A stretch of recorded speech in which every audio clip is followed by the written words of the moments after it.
Welcome to a special edition of Straight Out of Politics. I'm your host, Compton J. Today, a little special show, a little special time. I will be having a special panel on for our today's topic. But before we get started, I just want to make sure like this video, make sure you subscribe, make sure you share because our content on Fred Hampton Leftist Network and all of our subscribers are totally grassroots. We're being suppressed, so so more people can see this in their stream or in their feed, and also share on whichever platform that you're on. So yeah. All right. So I see one other person showing up. All right. So let me just quickly kind of describe what I wanted to do today. Today I had the idea of, we're all about direct action, but the next level direct action, like the people I see who are turning it up another level, or what I call the next level of direct action. And each person on this panel is chosen for that specific reason. So let's bring the panel in now. Let me take myself off. There we go. All righty. Josana down below me. Then we have Liv adjacent to me. And then to my side, that's Kamali. Welcome everybody to the panel. We will have probably one or two more people that will drop in a little bit later, and we'll just squeeze them right into the discussion. But like the opening, each of you has a story of direct action, which what I would call next level direct action. So I was like, it would be good to put all of those people, those figures on one panel and have a discussion about direct action. Because I just think it would be a completely different discussion to have it with you, the three of you, for example, than maybe some other not regular, but other leftists that aren't about next level direct action. So I first want to just kind of give each of you the opportunity to just tell the audience about yourself, what you do, not necessarily career-wise, but like politically, if you're in an organization, like if you have a show, that type of thing. So I'm going to start with Liv. Liv is Straight Outta Compton, the co-host for Straight Outta Compton. So, but for this show, I want you to be part of the Flamethrower panel. So for this show, you're more of a guest than a co-host. So Liv, Okay. please describe to our audience who you are, what you do, what you're about, to our audience. All right. Well, hi, y'all. Thanks so much for being here tonight. I'm very excited to be here. I am Liv.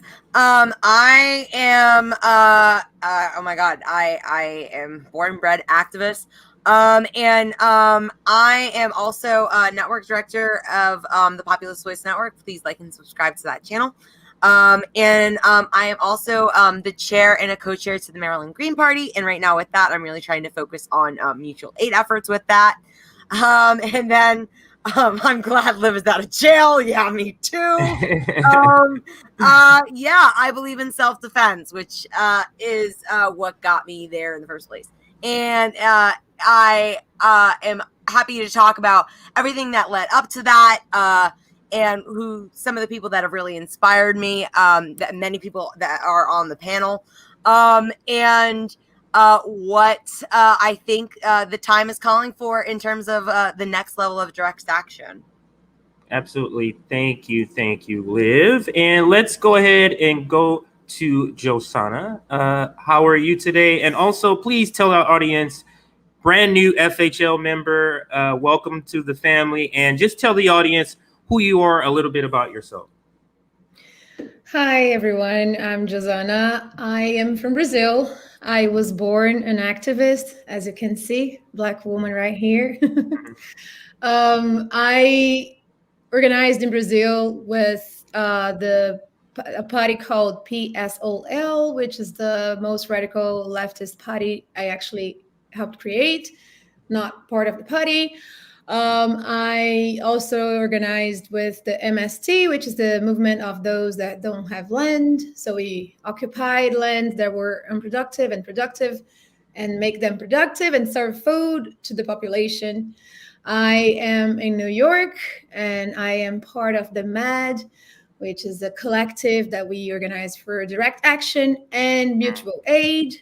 And I am, and I'm starting to get in more in contact with the Medcare for All March organization here. Wow. And I am the new member for the FHL family. I am very happy and excited to be part of this family. I love you all so much.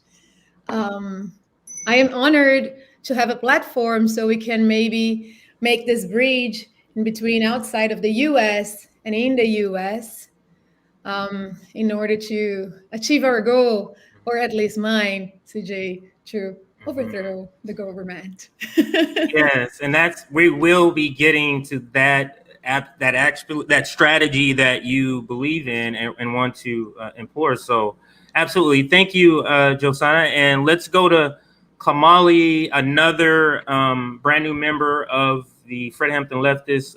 Welcome aboard. Welcome to the family, sir. But same question.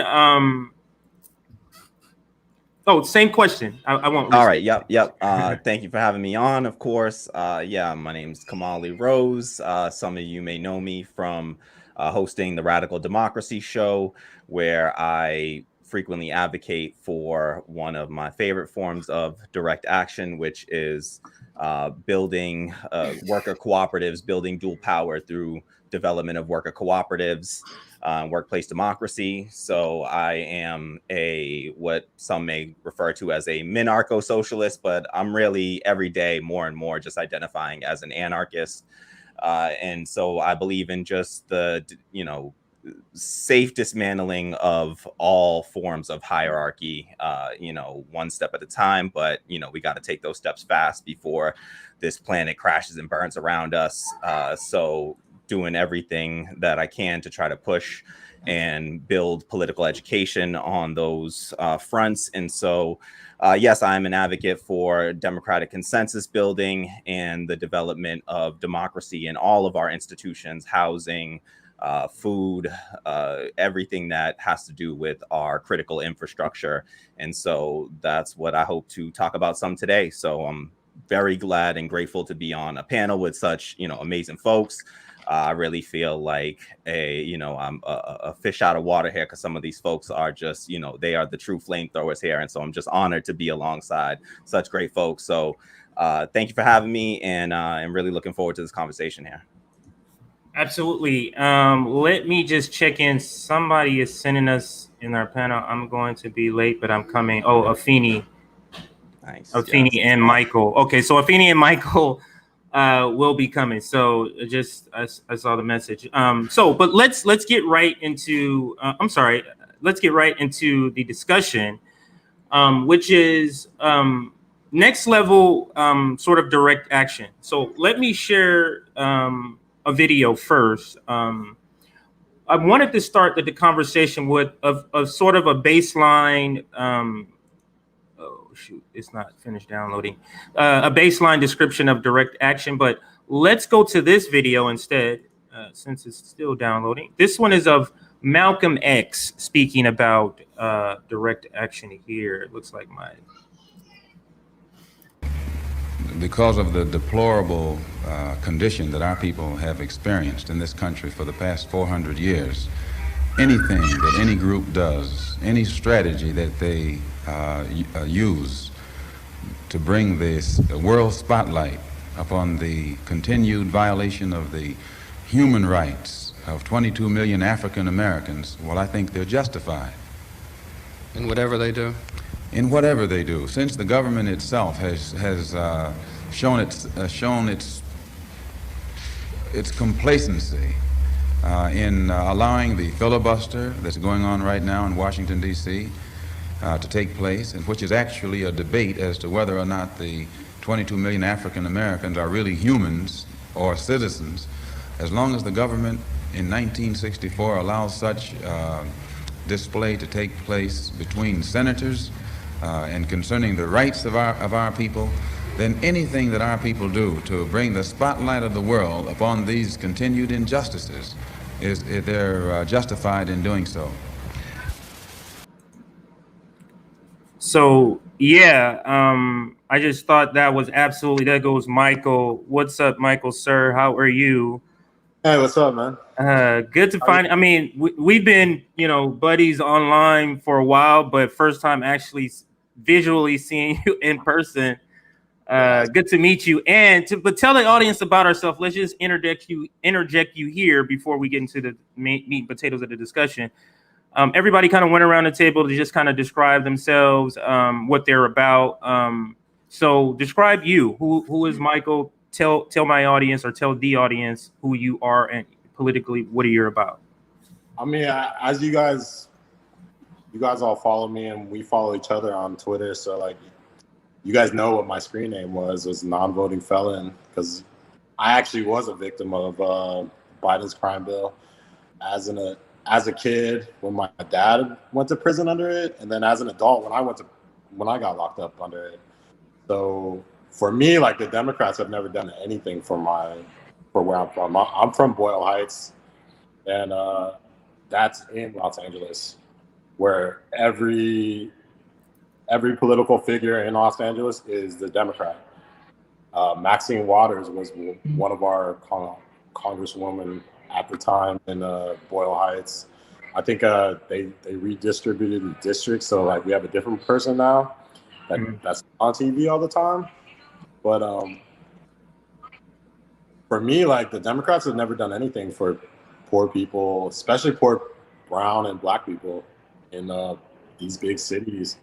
And I was there when Obama was sending ICE into like Boyle Heights, because Boyle Heights, 40% of Boyle Heights has at least one undocumented parent. And on top of that, Boyle Heights median income is $9,000 less than Compton's median income.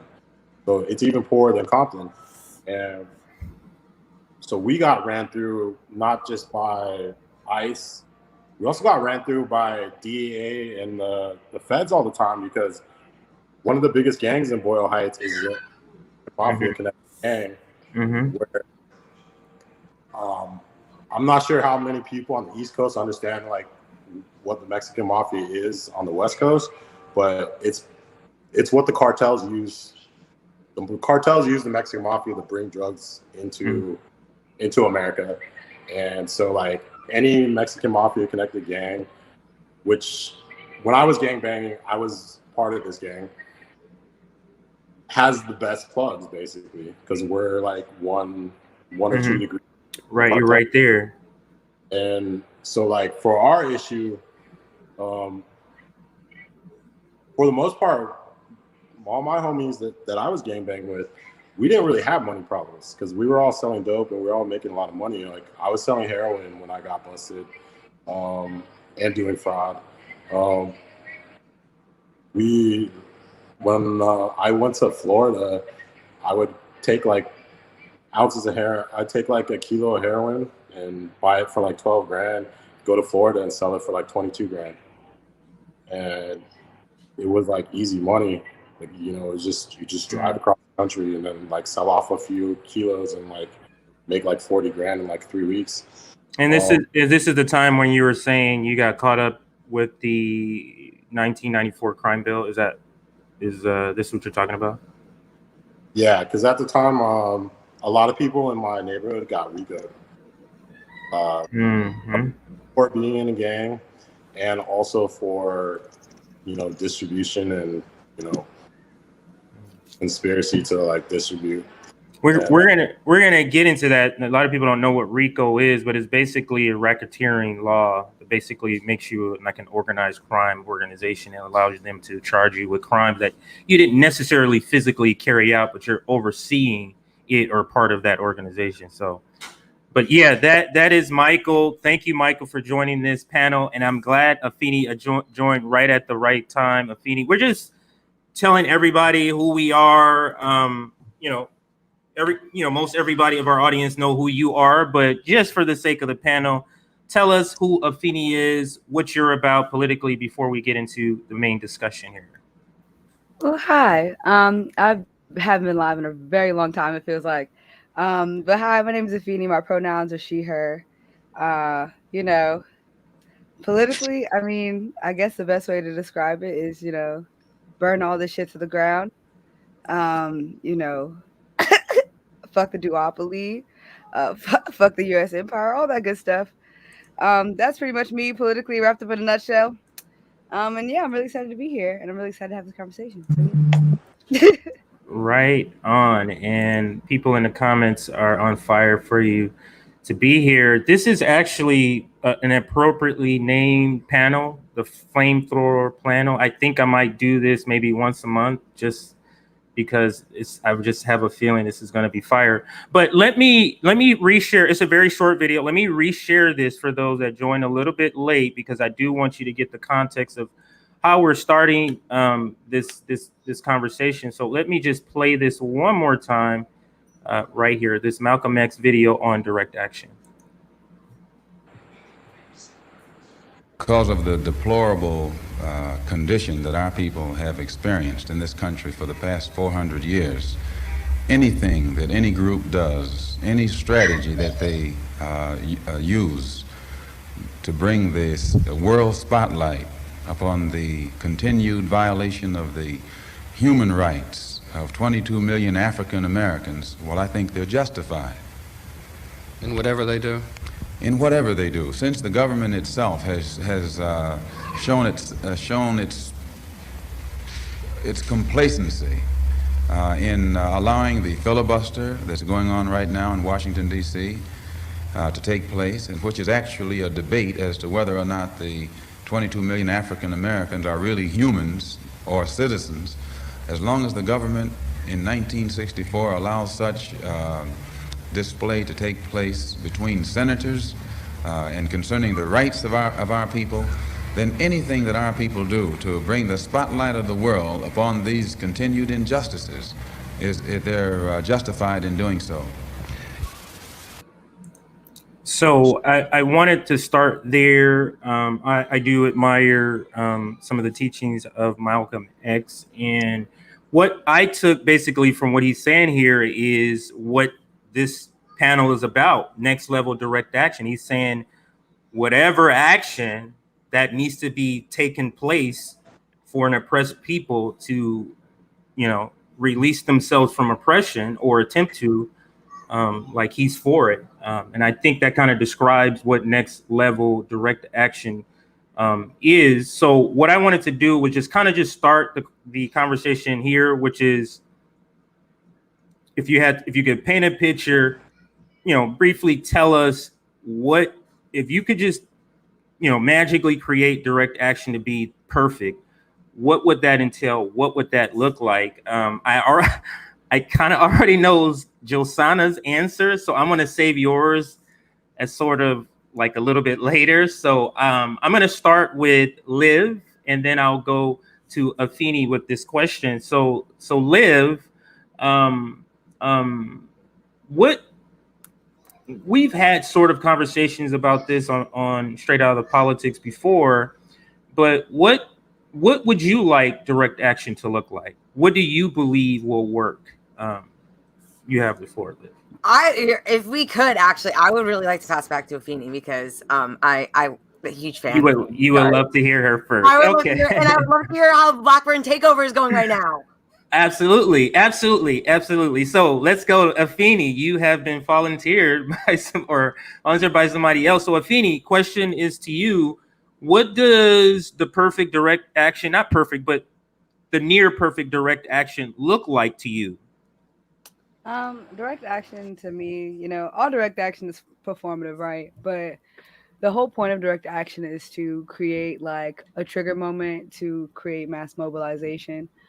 So direct action to me at this point looks like something that's actually going to have some teeth behind it, like direct action with a threat, like a credible threat. It's not just, oh, we're going to show up, we're going to march in your streets, and then we're going to go home. Like, no, we're going to show up, we're going to march in the street, and if you still don't listen, maybe we're organizing a special election in your district.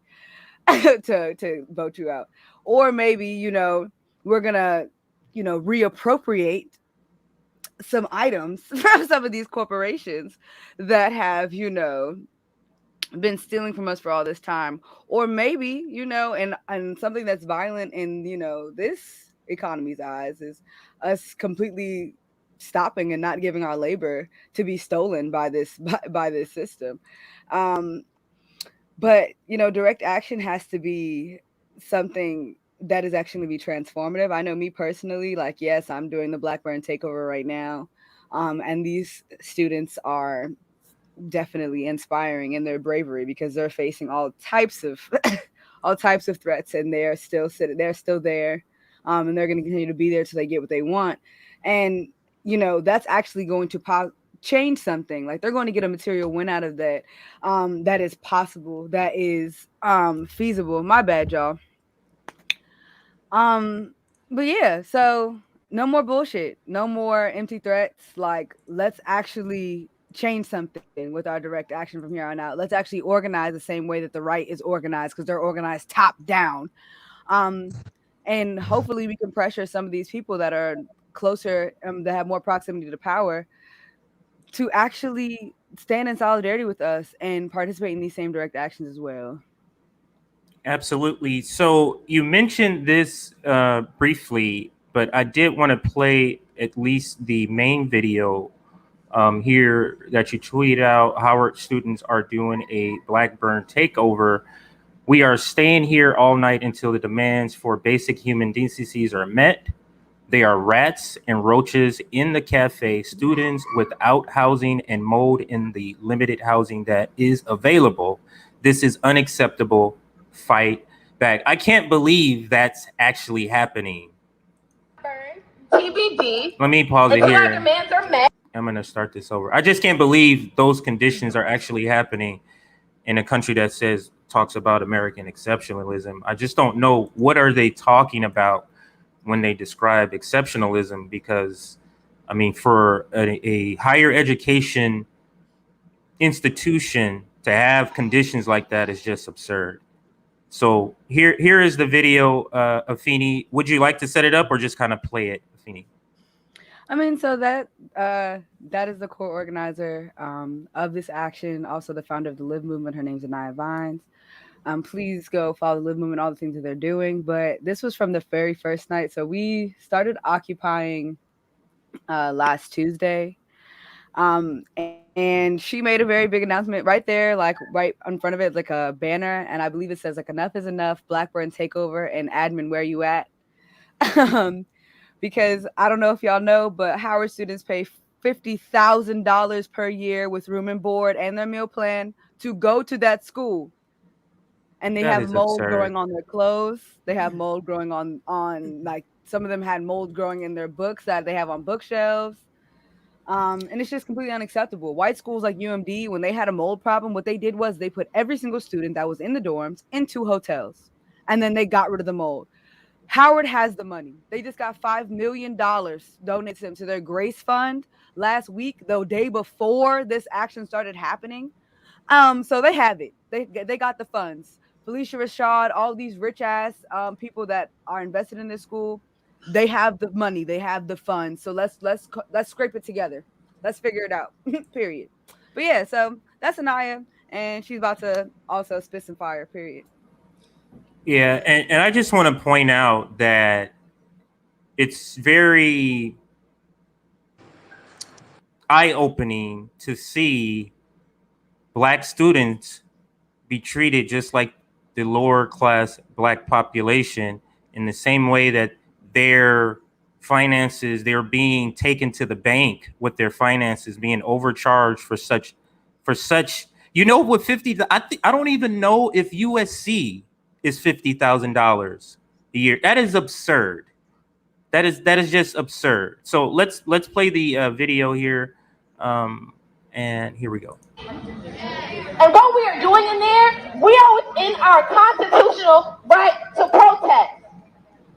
Anybody that is fearing or shying away from doing it, our ancestors bled to put up these institutions. We are literally walking on the yard of our ancestors. We are literally on an HBCU campus for a reason. We are not here just to go to class. We are here to be leaders. We are here to be advocates. We are here to be change makers. If you just want to go to class, take your ass to a PWI, because that really is, we're not here for it. Hell yeah! So what we have to do here is going to represent and influence HBCUs across the nation. Because there are so many demands and so many problems that HBCUs face, but they're not even looked at as legitimate. Everyone's trying to compare Howard to Harvard. Nobody want to go to Harvard, no way. Please.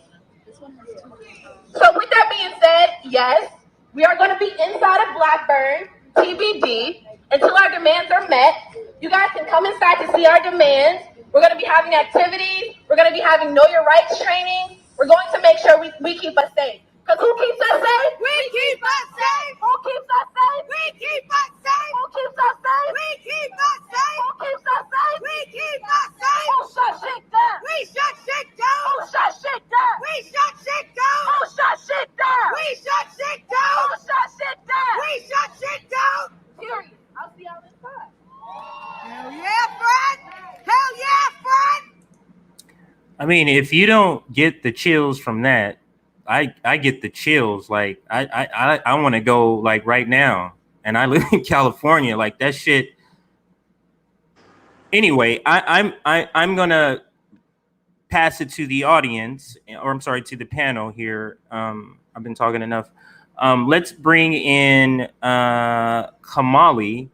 I'm curious to hear your thoughts. You can comment on the video. You can comment on what Afeni described what's happening at Howard, or the broader question of what does direct action look like for you? I know you're part of, you deal a lot with worker co-ops, but for you, what does direct action look like?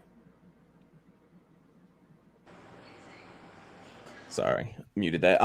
So yeah, I think that direct action certainly looks like what we just saw on display there, what Afeni was talking about. Every form of sabotage of this system that isn't working for us, I am in favor of, really in all of the above approach. The reason that I advocate for worker cooperatives so much and development of more direct democracy is because I see the institutions that are have been built up around us are failing us at this moment, and I think that's clear to see, evident from institutions like our Congress, all the way down to institutions like our media have by and large failed the people. And we've got a planet on fire at this stage. We got Black people being murdered indiscriminately.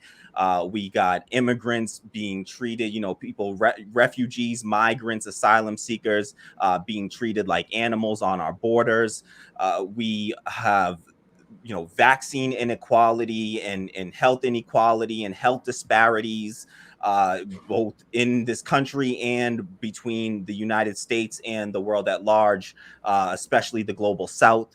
And so I think that now is a time where we just have to, like Malcolm X was saying, I think that all forms of direct action are valid, and those ranging from the violent to the non-violent, I am in favor of an all of the above approach, because I just think that we need to hit them in every direction we can hit them from, so that they can't gather and defend themselves on all these fronts, right? They're already weakened. The state is already weakened as much as one can be, and we are watching the crumbling of the American empire. Oftentimes, every empire has come, has grown, has lived for a time, and then has crumbled. There's no empire that lasted forever. And usually the people that are within that empire don't really notice when the empire is crumbling around them. And so I think that it's our duty to recognize this moment and see that these institutions have failed us. We can't look to leaders anymore. We have to do it ourselves. We got to do this work ourselves. And so direct action is just a moving of the power back to the people. And so that means that we, you know, I'm in favor of, you know, hitting corporations wherever you can. You know, I am not above, if you ain't stealing from Walmart and all these fucking corporations, I don't know what you doing. You know, you missing out right now. You're slacking. let me just hold you. Let me hold you right there. That shit is funny as hell. So now I'm not for any sort of censorship, but I want to take the moment here because that is a good segue, what you're saying, Kamali, into the next two people. It's the reason I left them, these two, the next two guests later, is because I've already sort of talked to them about some of their ideas. And I just want to preface that by understand the domain we're on is all I'm saying, not to be clever how you talk about what you're saying is what is basically what I'm saying. But outside of that, that's the only talk I'm going to say about that. So Kamali, please continue with what you were saying. Yes. So, and I'm gonna let the railer ones here, you know, speak to that. And so I just want to say, because I feel like I have to preface everything that I'm going to say with saying that I support all of those forms of direct action, because I think that what people might take out of this when they hear my point of view versus the rest of the panel is that while these other four around me are certainly undoubtedly flamethrowers, they might see me a little bit more like a candle burner, maybe, you know, like maybe a little candle burner. And so I just got to go out there and preface and say, you know, what I advocate for is, while my comrades and co-conspirators are out there burning shit down, I want to be working on building up the institutions that we're going to see replace these failing institutions around us. And so that's why I really focus my time and my energy on dual power efforts and trying to support dual power efforts wherever they lie. And dual power is all about just building up the institutions that we want to see replace the ones that are failing around us. And so the term originally comes from Lenin in the Bolsheviks during the Bolshevik Revolution, but you know, we also see that taking place in a lot of other communist revolutions. What they did, though, was that they saw it as a time for you know, the masses of people to seize the levers of power. Whereas I don't believe that we want to seize these levers of power. I don't want power. I don't want anyone to hold power over another human being. And so I want to build up institutions that dismantle all of these unaccountable power hierarchies. And so, yes, I advocate for building and development of worker cooperatives, housing, you know, tenant cooperatives as well. So, you know, housing cooperatives as well. And what that means is just, you know, the destruction of this employer-employee relationship and class building, and instead to give the means of production, to take back the means of production into the hands of the workers directly and through democratic consensus building. And so that's what I spend a lot of my time advocating for. And it is a form of nonviolent direct action, but that doesn't mean to say that I'm any less supportive of the violent forms. I think a better way to describe when you're saying maybe you're a candle, I think you're saying that your spectrum is wider, like your patience is longer. You know what I'm saying? Than some of us who are ready right now. So I get that, Kamali, but I do want to bring in Josana. Josana, so I know you and I and the panel you were on, I forget which one, kind of have talked about this. So let's revisit that same conversation with, if in your perfect revolution, let's just say that in your perfect revolution, what does direct action look like? Like, what does successful, let me add that in there, what does successful direct action look like to you, Josana? I will go in and talk about, because I'm an actor, so I love to talk about hypothetical scenarios. Absolutely. But I saw that Afeni had a comment on what Kamali just said, so I would like. Yeah. Oh, I'm sorry, I didn't see that. And then I jump in. Yeah, Afeni, let's do that. What did you have to say about what he just said? Well, just real quickly, I just really want to redefine violence real fast. I feel like everyone's perception of violence is very different. And when we talk about violence on a micro to macro scale, we kind of forget, the macro forms of violence that we are under. I always say that violence is a condition. Because if you look at certain parts of this country, they're not dealing with the same levels of violence, whether it be interpersonal violence or violence from the state, that other parts of the country are. So violence is a condition. Violence is something that is imposed upon certain neighborhoods in this country. That's why you see disproportionate amounts of gun violence and all those other things in certain places. And let's be very real, you know, like, we don't have good mental health care in this country. So we are just not well. We consume so much violence. We consume so much, you know, just grief and pain and trauma on a daily basis through social media, through some of the shows that we see now, like Squid Games is a lot. Like, let's all talk about it. So, you know, when we think about violence, we don't think about like the ways in which society imposes violence on us as, you know, as a whole. I think of housing discrimination as violence. I think of homelessness as violence. I think of the financial sector as violence. Police brutality. I mean, come on now, y'all. That defines itself, and that is state-sanctioned violence. The military and the ways in which that we engage with other countries to steal their resources. Violence. Our CIA, you know, supporting and training military militia groups and just, you know, homegrown terrorism. That's violence. You know what I'm saying? Like, the ways in which, like, we are all working and slaving and giving all of our labor to this system, and yet we do not see like more than 90% of our production. That shit is violent as hell. There's no reason why there should be any person in this country that works over 80 hours a week and cannot afford like any amenity that you could possibly think of. You should be able to fucking go on vacation every other weekend if you work in fucking 80 hours a week, because we have the money, we have the resources, and the production of our labor is the reason why these things are possible. So, like, violence is not just like that interpersonal violence of, oh, like, this nigga just stabbed somebody in the street. Right. Why did that nigga stab somebody?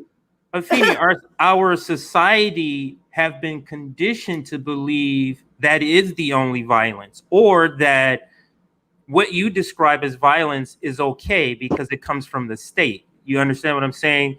And that's the part that propaganda plays in conditioning our population not to get that the state does the most violence of everything. The state does.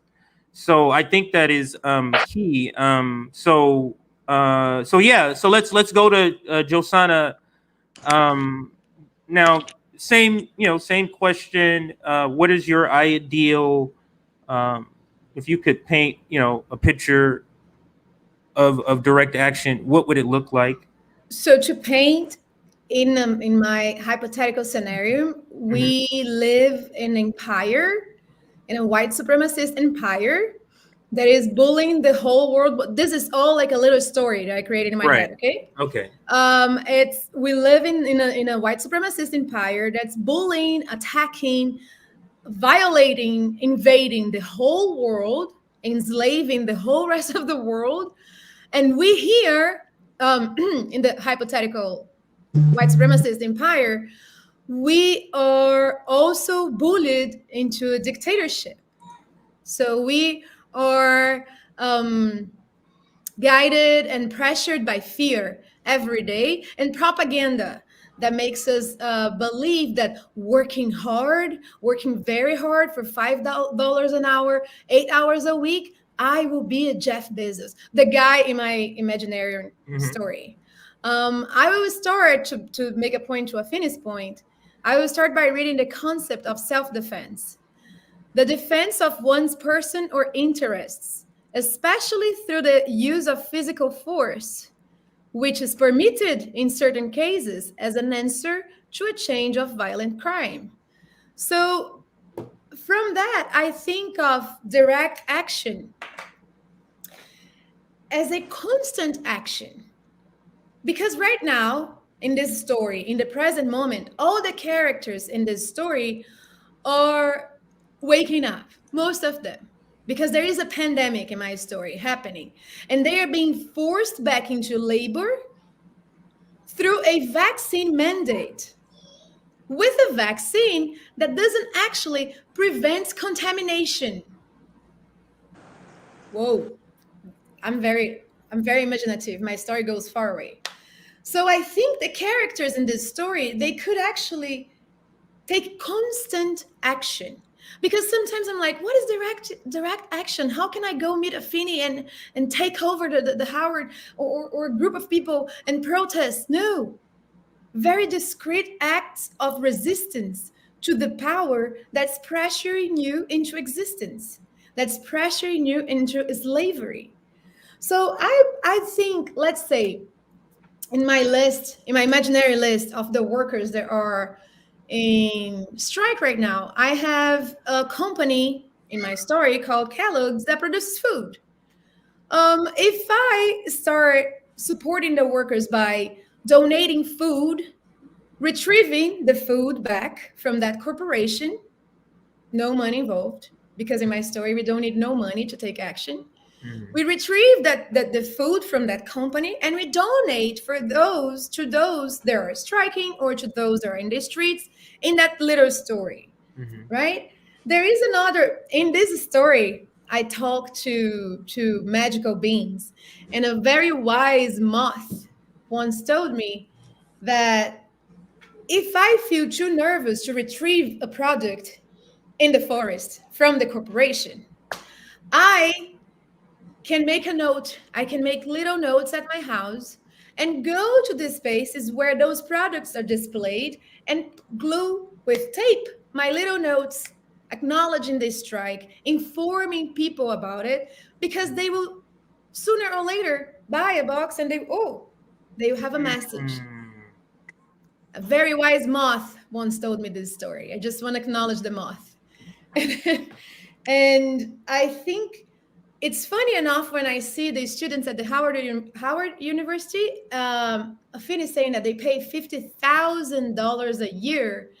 And it's funny to me to make the relationship in my head with, in this imaginary empire, how we do not have consumer relationships with the product that we are consuming. Because that struck me when I got to the imaginary empire. I was like, well, there is no laws to protect the consumer, but this is the cradle of capitalism. What's happening?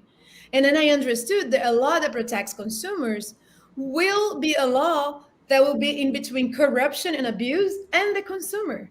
And here there is no, in this imaginary empire, there is no anti-corruption laws. So it's funny enough that a college where students pay $50,000 a year, there is no coming back. Because like, if it's public, they could be like, oh, it's a public, they don't pay anything, the taxes are not being paid, that's why it's bad service.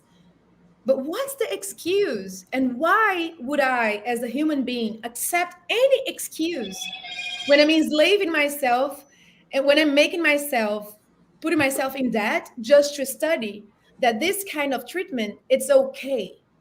How can I, as a human being, think that working and have my taxes sponsor wars that I am not in agreement with, it's okay? So constant acts of resistance is what I call direct action. And also self-defense is what I call, what some people call violence. Absolutely. I think your description of self-defense and Afeni's description of violence sort of go hand in hand, and I absolutely agree. Let's bring in Michael. Michael, what does direct action or successful direct action look like to you? So there's a revolution. You get to decide whether it's successful or not. How do you make it successful? What types of actions do you take, or direct actions would you take? Well, I think the government has kind of like given us a blueprint of what type of direct action does work.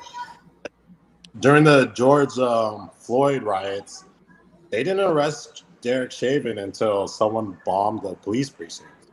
Like, the government's telling you, like, they will make moves if you do things like bomb a police precinct. And then you look at like what's happening in Afghanistan. The Taliban kept fighting the biggest military in the world for 20 years. They endured, they sacrificed, they endured.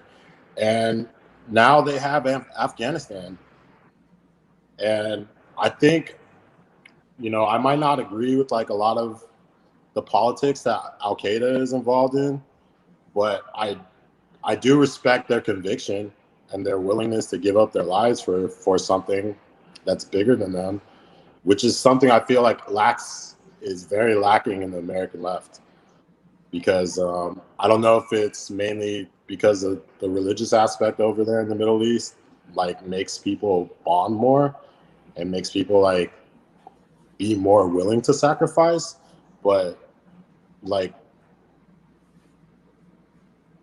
to me, like we're way past self-defense, like, because you know we're under constant violence all the time.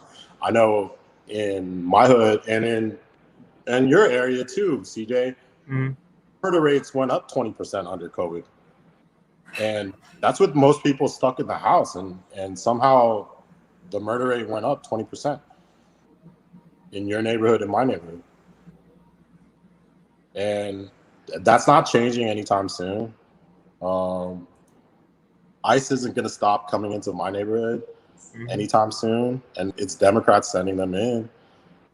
So at some point, like, you need to like draw a line in the sand and be like, is holding up a sign in the crowd, like, is that enough? Because the government doesn't seem to give a shit when people do like regular protests. They don't even put it on the news half the time. But they do care when you bomb a police precinct. You know, they do care when you start burning like businesses and stuff. They do care when you stop like workers from going to these places and opening them up. They do care when people strike.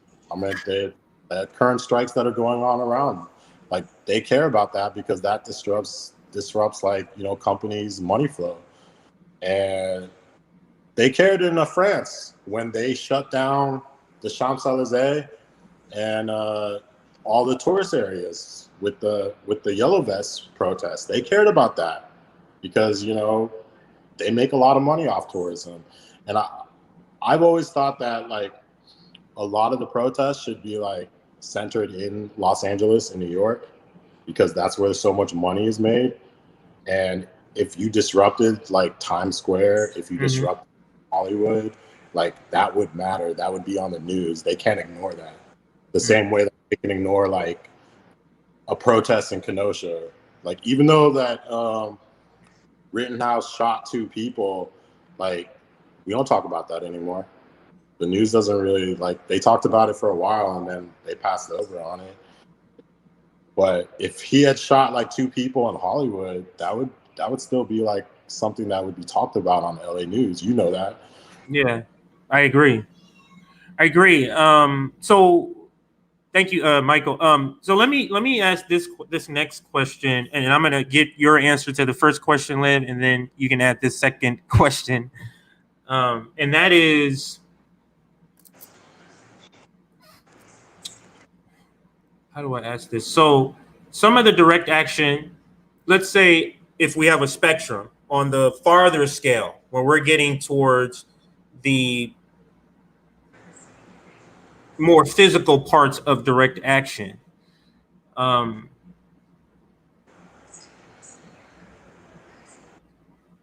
Is there a point where it's effective and not effective is what I'm basically trying to get at. Is there a point where, let's say, physical violence cannot be effective? Or is there a point? Yeah, no, I guess that would be the question, because the other way it would make sense.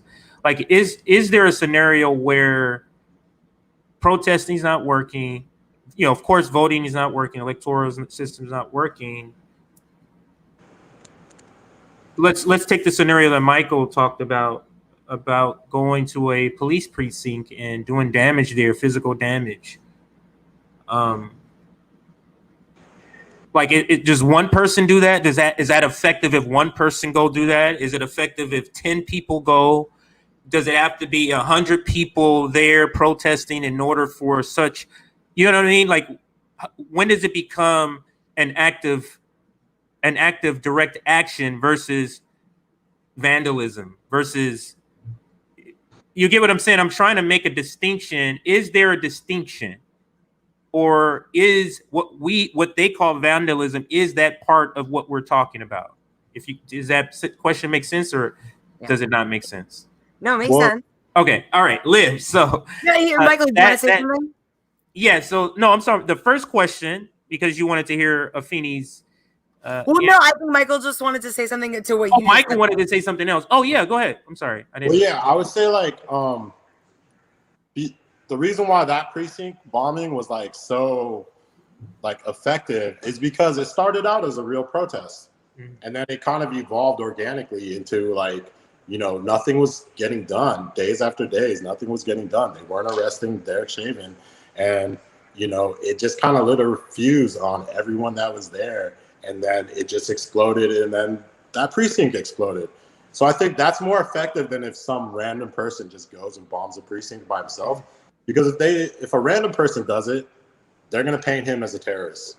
They're going to be a domestic terrorist. They're not going to paint it as part of like a protest, and they're going to treat him like like the Unabomber or something like that. That's basically. Thank you, Michael, because you clarified the question. That's basically what I was saying. Like, when is it going to go from direct action, like part of a protest, to where that's a terrorist. That's a terrorist action. Is there a number of people? Is there a cause? Is there something that has to happen before it? You get what I'm saying? So Liv, I'll allow you to start with that question and also address the first question if you like. Sure. So as it's already been pointed out, like we already are living under constant violence that's being oppressed and pressed against us, disproportionately against Black and brown people. And you know, at this point, like Michael said, like it's, you know, I think we're, and as Malcolm X said in 1964, like at this point, like we're past the point of self-defense because, you know, and, you know, vandalism is, you know, at this point, the oppressor's word, because I burned this shit to the ground. Like, and, you know, what happened, with the police precinct, you know, it was like, you know, the building up of like, why isn't anything happening? We feel like we're being unheard. And then, you know, that finally happened. And, you know, then we got Derek, you know, into custody, whatever. But, you know, it stopped. It didn't, he got what? Derek got like 22 and a half years. So yeah, Afeni, yeah.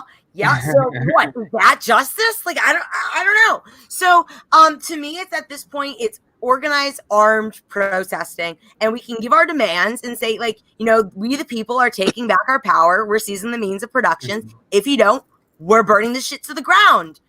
Meet our demands or not. Like, it's that simple. Like, we can lay it out. We can have it all.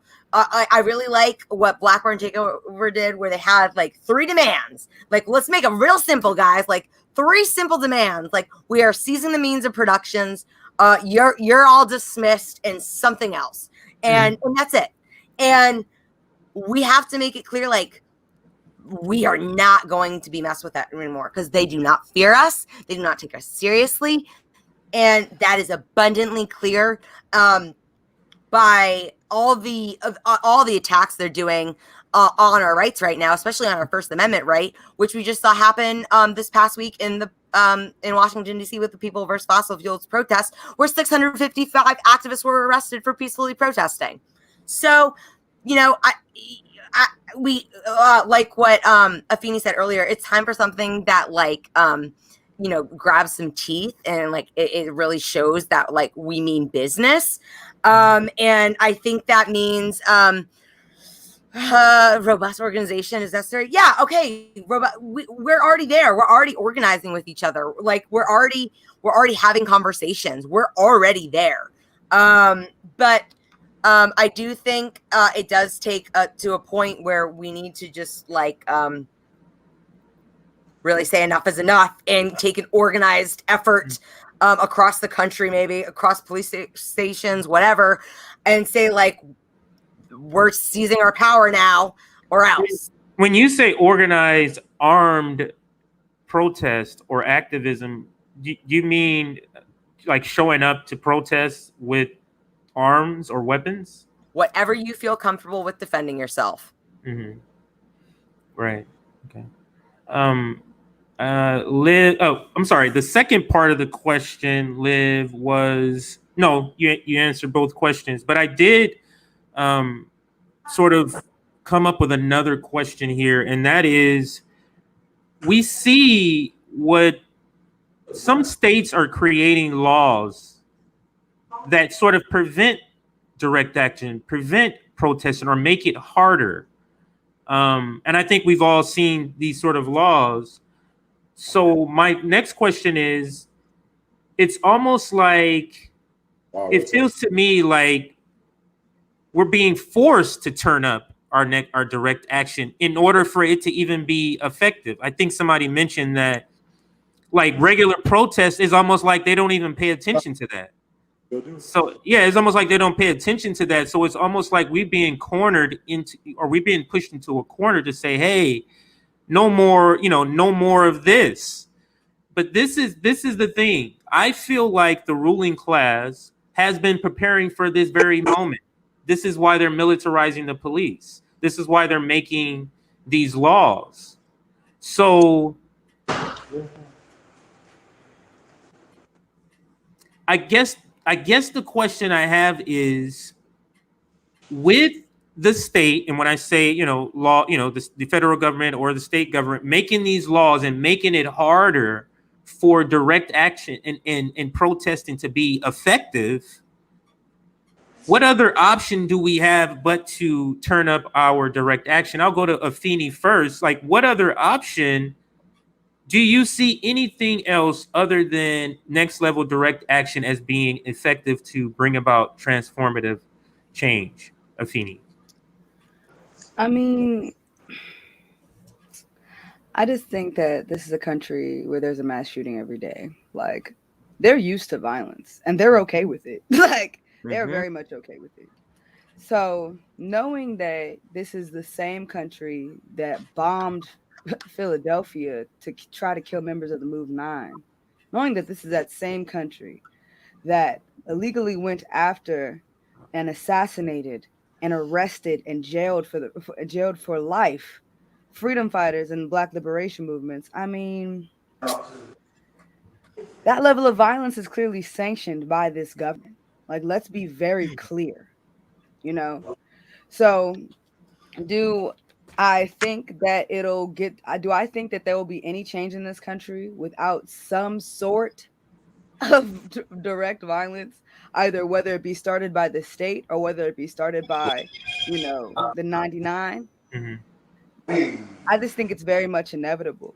Like, this is the same country that, disrupted how many governments in the 1900s? How many places did we go and violently overthrow people and like, how many governments did we do that to? We violently stamp out communism and socialism in every other part of the world. Why would we not do it here? And they've shown you before that they're willing to go that far. So it's not that, I don't think that, there are other methods to direct action. It's not that I don't think that there are other things that we can be doing, but, Black people especially have dealt with compounded levels of violence in this country. And I believe that our direct action should follow suit, because we're still dying on delivery tables. We're still dying at the hands of the police. At the end of the day, white supremacist violence, when they wanted to go and when they wanted to send a message to the Black community that we are second and that we are subjugated and that they will ever keep control, what did they do? They burned our fucking cities down. They fed our children to alligators. They hung our fathers from trees. That's what they did. So it's like, I don't know. Like, because I have all of that context in my mind, it's very hard for me not to say like the only way that we're going to get what we want. Yes, we should be organized. Yes, we should try to, try the bridge, bridge between activists and electoral elected officials. We should try all of those things. But I can promise y'all, the day that a communist party rises in a real way, in a powerful way that threatens the nucleus of this government's power, which is the financial and the war powers, the day that happens is the day that you see more bloodshed on U.S. soil. And it will not be because of us. It will not be because of us. What do you mean, Communist Party? The Communist Party rising up here? Yeah, I mean, like a real, like full-fledged, like not DSA just got like, yeah, like DSA has dues-paying members, but they're not really doing nothing. I mean, like real DSA Communist said, you know what, fuck it, we about to use all this membership and all these dues-paying members to actually challenge the political power of this fucking country. Watch how quickly they open fire. Watch how quickly, because there's no fucking way. There's no fucking way that this country would let that happen. Like they would let that happen, even if it was democratic. We see what they do to democracy all the time. The Democrats are slowly watching democracy get pulled back, and they don't give a fuck. They stole the election from Bernie twice, so they don't give a fuck. They don't care.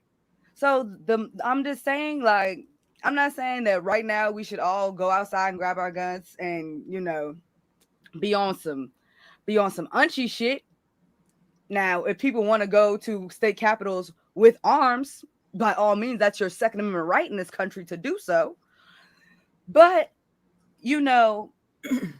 just know that we're going to have to be prepared for some violence, whether it is us initiating it or the government initiating it. Prepare yourself. Brace yourself, because it is coming. It is coming. Absolutely. And I think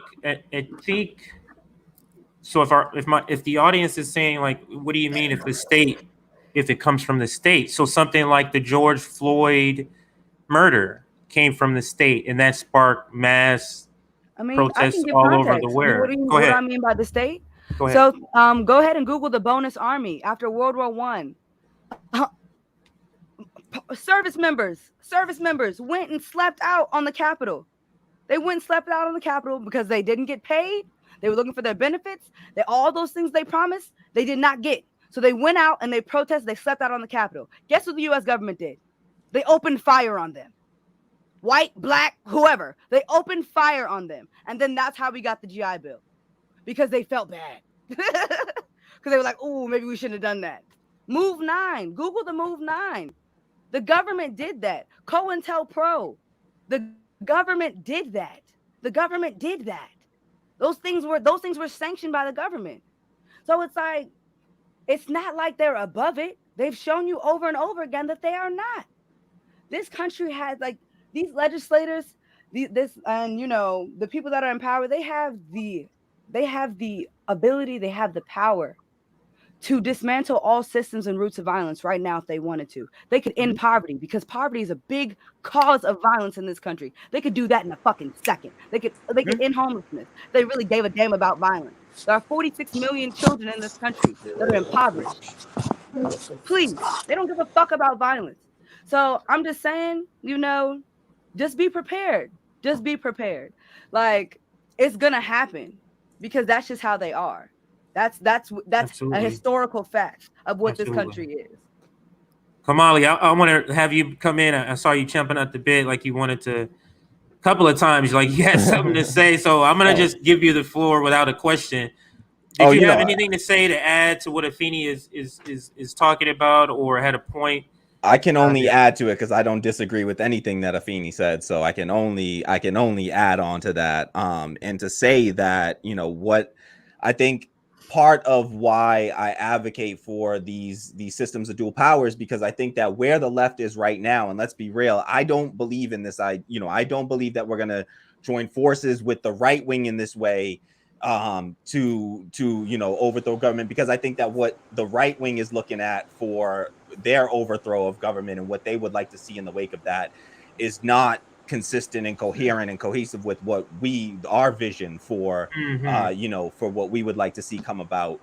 And you got these they range from the libertarian sort of anarcho-capitalists all the way to the all the way down to fascists. And obviously Afeni is in no way advocating that we join forces with those folks, but I am talking about this idea when a lot of people say, oh, it's not a left-right thing. I do believe that it is a left-right thing, in the sense that we need to make sure that when we're forming these coalitions and building these movements and doing this work of direct action, that we're doing it with people that really do share our principles, because we need to have a vision for what we would like to see rise up in the wake of that. Because of course, if we just go and tear down the government tomorrow, if we just all rose up and became insurrectionists, as they call it, and just took down the government tomorrow, it leaves a power vacuum, right? It leaves a power vacuum. And in that power vacuum, we have to ask ourselves, who holds the type of power that they need right now to take control in a power vacuum? And let's be real, it's the folks with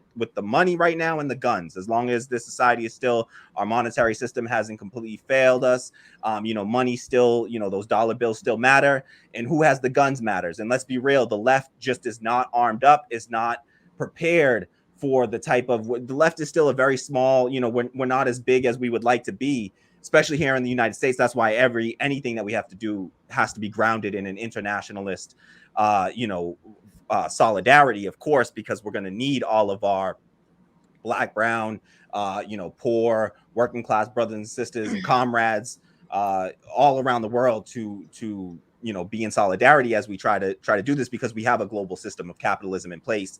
And you can rest assured that even if we take down one part of that, the rest of those, the ruling elite will join together and will do whatever it takes to crush our movements, as Afeni was alluding to with, if we ever tried to have a communist party try to rise up and reach up.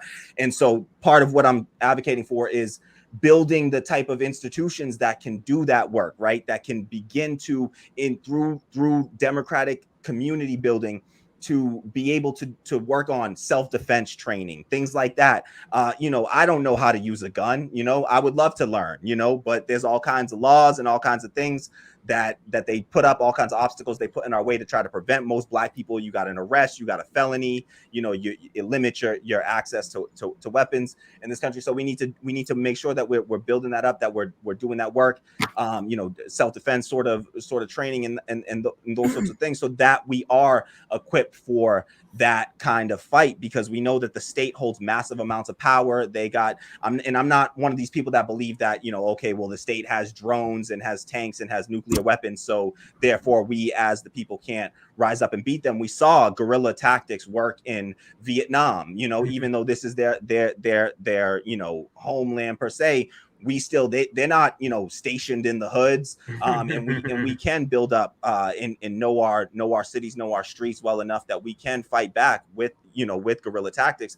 But I think that what we need to do is to in the meantime, to begin to build that power is and to answer your question, I'll say in the same breath here, when you were saying what is effective direct action versus when does the physical become ineffective, I think that the physical becomes ineffective when we're on the Fred Hampton Leftist Network here, as Fred Hampton put it in a great interview that he did. I think it was with like CBS or NBC way back in the day, and he talked about the SDS Weathermen and talked about how the tactics of the SDS Weathermen, while he did not condemn them, he said that they were custoristic in their nature, and custoristic in the sense that we were leading people into a battle they could not win, right? We were leading our people in to be killed off, because we know the cops have indiscriminate use of violence, right? They can indiscriminately use violence against the people, and we know that they will not be held accountable. Whereas we know that any type of inkling of violence by the people will be met with the utmost force by the state. And so what I say is that we have to be careful and measured in our in what ways we use violence, and make sure that we are protecting those marginalized people, so that we don't lead them into their own deaths and defeats and brutalization in a custoristic way. So I would just echo the sentiment of Fred Hampton in that sense. Absolutely, absolutely. And Can- let's go ahead. Can I jump in? Yeah, that's what. Yeah, I was going to go ahead, Josiah.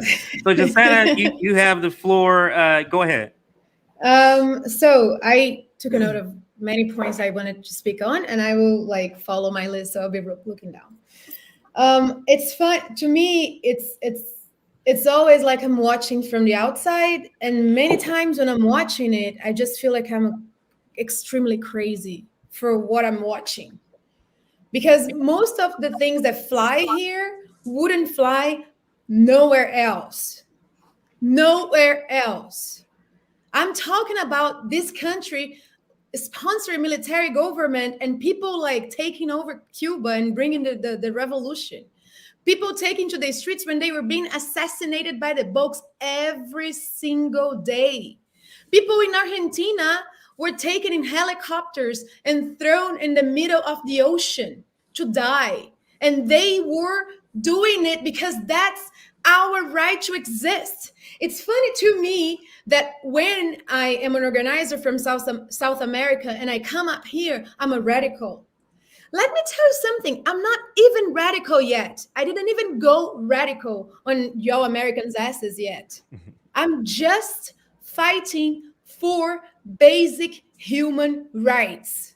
There are no basic human rights in the country called United States of America. My people here are killed every day, and I have to sit and watch and be okay with it and not do nothing to respond. But I still working and paying taxes for it. That's a funny relationship where my oppressor is telling me this is what it is, and I am sitting here, okay, oh, if we go to the streets, they're gonna drone strike us. Put your body in the line. We are not, the fight is not for me. The fight is not for Josanna. The fight's not for Afeni. The fight is for the next generations that won't have a planet if we don't take action. And why this is so important for this soil specifically, this is the core of what is destroying the world.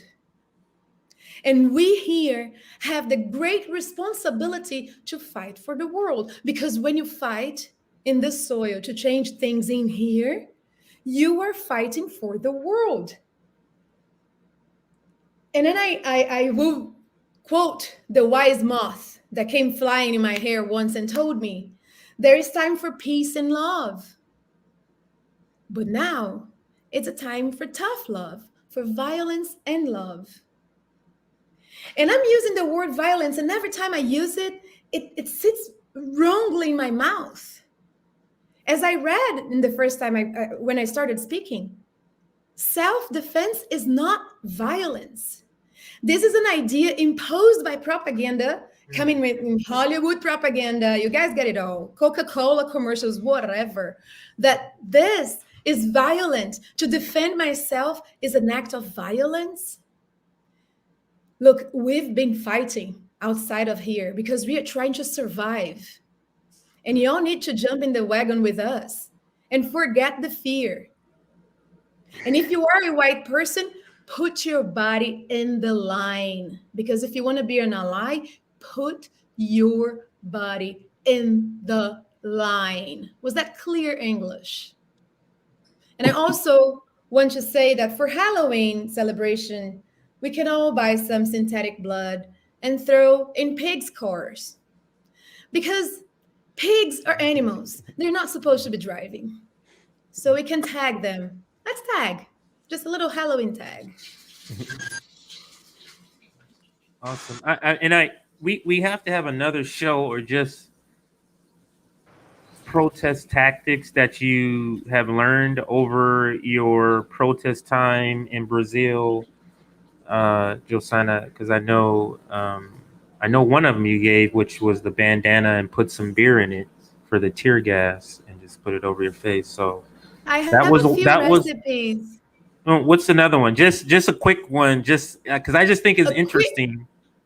A quick one. I also have like a photo, but it's in Portuguese. I can send you the link, CJ. I can translate if you want. Yeah, absolutely. I can put the link in the chat, but it teaches you how to make a, you know, when the weather is very gassy, very teary in your eyes, it teaches you how to make a mask against it so that will cover your whole face. But also it teaches a, you know, when they spray, I don't know, people just like spraying pepper all over. You can easily get a spray bottle. You put 50% of water and you put 50% of anti-acid. The brand I have here is MAALOX. And you can, and it's anti, my, sorry for my English. You can put 50% of water and 50% of anti-acid. And that's a protection against, you know, heavy weather in your eyes, peppery, like you just spray. And always like cover your body and use black as much as you can. Go black bloc. And there is a story about Brazil that is like, we go chanting to the streets, but we know where we are going. We're going for war every time we occupy the streets. We're not going for protest, we're going for war. So what we do, we get together and we organize the front of the team. I don't know military terms in English. And the back. The front will chant and provoke the reaction of the state. The back is ready for self-defense. So whenever you go to a protest, have in your backpack like cans of soup, because you're going to feel really hungry at some point. So you need some cans of soup. You can have cans of anything because it's good to be hydrated and also eat. That hurts whenever it touches in some other way. And that is to say that we faced the state and the police because like tear gas and rubber bullets for people that are not from the US are like old friends. We know that already. We know that in a very young age. This is being new to be being used here. And it's a war crime to use tear gas. But guess what? So-called third world countries are getting that on a daily basis. Since I understood myself as a person, I was, wow, that happens. And I think the white supremacists that control everything, they are showing day by day what's their plan. And by then we have to wake up because they're going to suck the planet dry and leave it to die. And I kept on thinking when we were talking about electoral politics and everything, I think we've tried it all. And my thought on that is like, outside of here, you can still like, you have many parties, like in my country, you have many parties, you can vote for comrades and put them in power. They know it's going to be for a short amount of time. They go in, they change everything, and they get kicked out by the US. But in the machine, inside of the white supremacist machine, electoral politics won't work because it's a profession here to be a politician. So you're going to go into the company and you're going to work to keep the machine running. There's a sign, I keep on saying, there's a sign by the door that says like, leave your soul by the door, because that's what you're going to be working to do. It doesn't matter if you're AOC, Ilhan Omar, whoever you are, Bernie Sanders. I kept on thinking like, I love Bernie so much. That was the moment with the bird. I was like, oh my God, he's the chosen one. And then I thought, oh, Bernie is the way that the Democratic Party has us excited to vote for him. He's going to win this time. And when he doesn't, and he knows already he won't be the candidate. When he doesn't, we're like, yeah, oof, we're going to have to vote blue no matter who. Don't vote. It's not changing anything, and you won't change anything. And I am with Afeni. I am with Braveheart on that. Brace yourselves. Let's brace ourselves because it's coming. And as a Black immigrant from South America, that already arrived. Already arrived. I haven't been propagandized into believe that working hard is going to make me a billionaire, or that paying my taxes is a good citizen kind of thing. Where is your taxes going? You don't have roads, you don't have healthcare, public healthcare, you don't even have quality public schools or universities. That's the reason one should pay taxes. You don't even have access to food. Where are your taxes going? And then I discover, is it the military? Is it sponsoring wars? And y'all are okay with it, sitting there and working like nothing is happening because you have the right, which you call freedom, to buy stuff? The United States of America have never met freedom. You have met illusion. You have met propaganda. You have met white supremacy, government, and control. And if we don't dismantle it, that's when we're gone. But if we are fighting it and we die in a battlefield, so be it. Absolutely. Because you have to bring on change. That's our moral obligation as human beings. Sorry, I spoke too much. No worries. Sorry, I thought you were done. That's why I chimed in there. Michael, you've had a chance to hear kind of everybody. I don't want to interject the same question because the conversation has kind of evolved into something better. So what are your thoughts on just what the conversation is and what everybody is saying? What are you thinking, sir?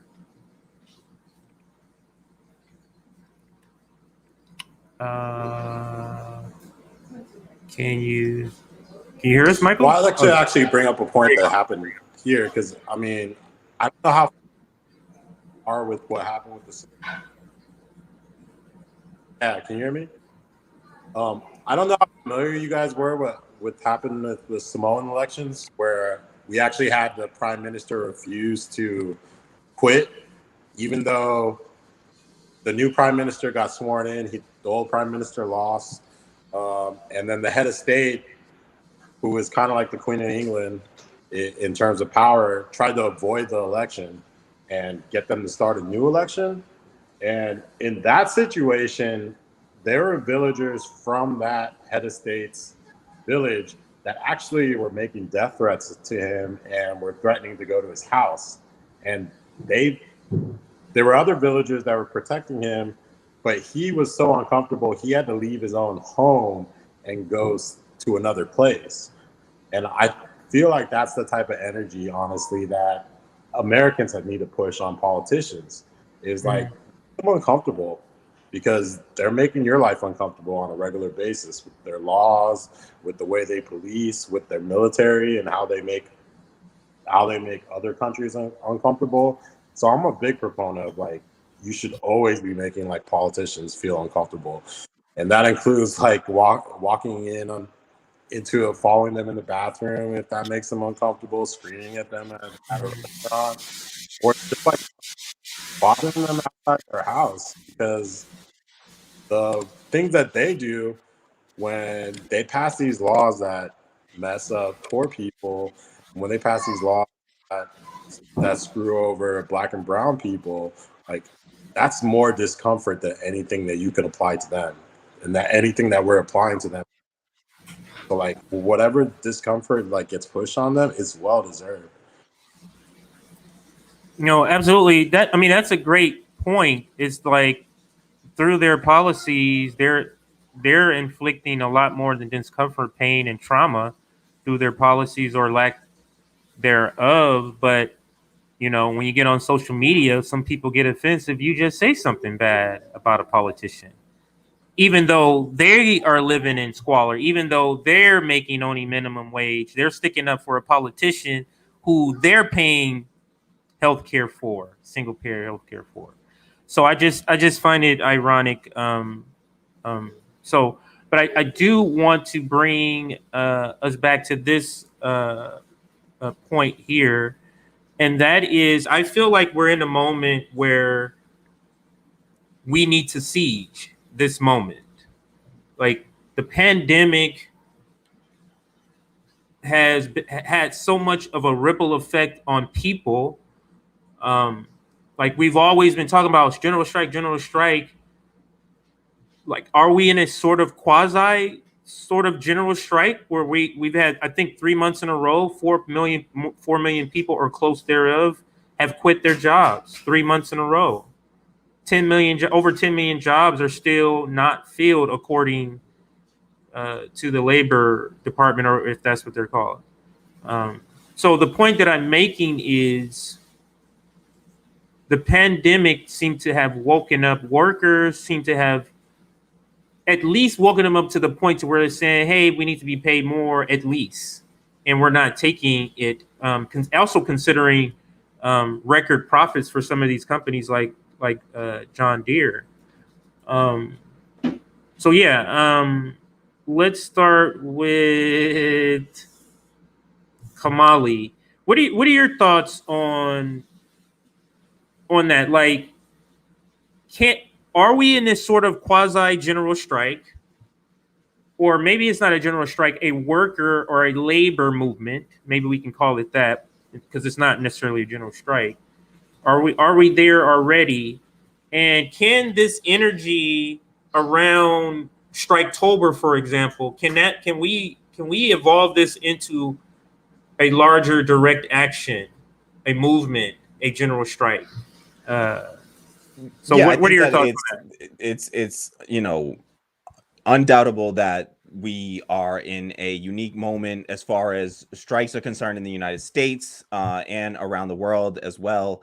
There's 500,000 Korean workers through the largest confederation of unions just went on strike, and they plan to ramp up their strike efforts leading up into a general strike in January, where they expect to see well over 1 million workers strike initially, and I'm certain that we'll see more join forces. We've seen a brewing of a labor movement in the U.S. that we haven't seen in our entire lifetimes, anyone on this panel's lifetimes, and certainly stretching back as far as nearly 100 years ago, when labor unions were at their strongest in this country. And so we once had 33% labor union participation in the country. We're now under 10%. We're in single digits, and we are those are mostly in public sector jobs.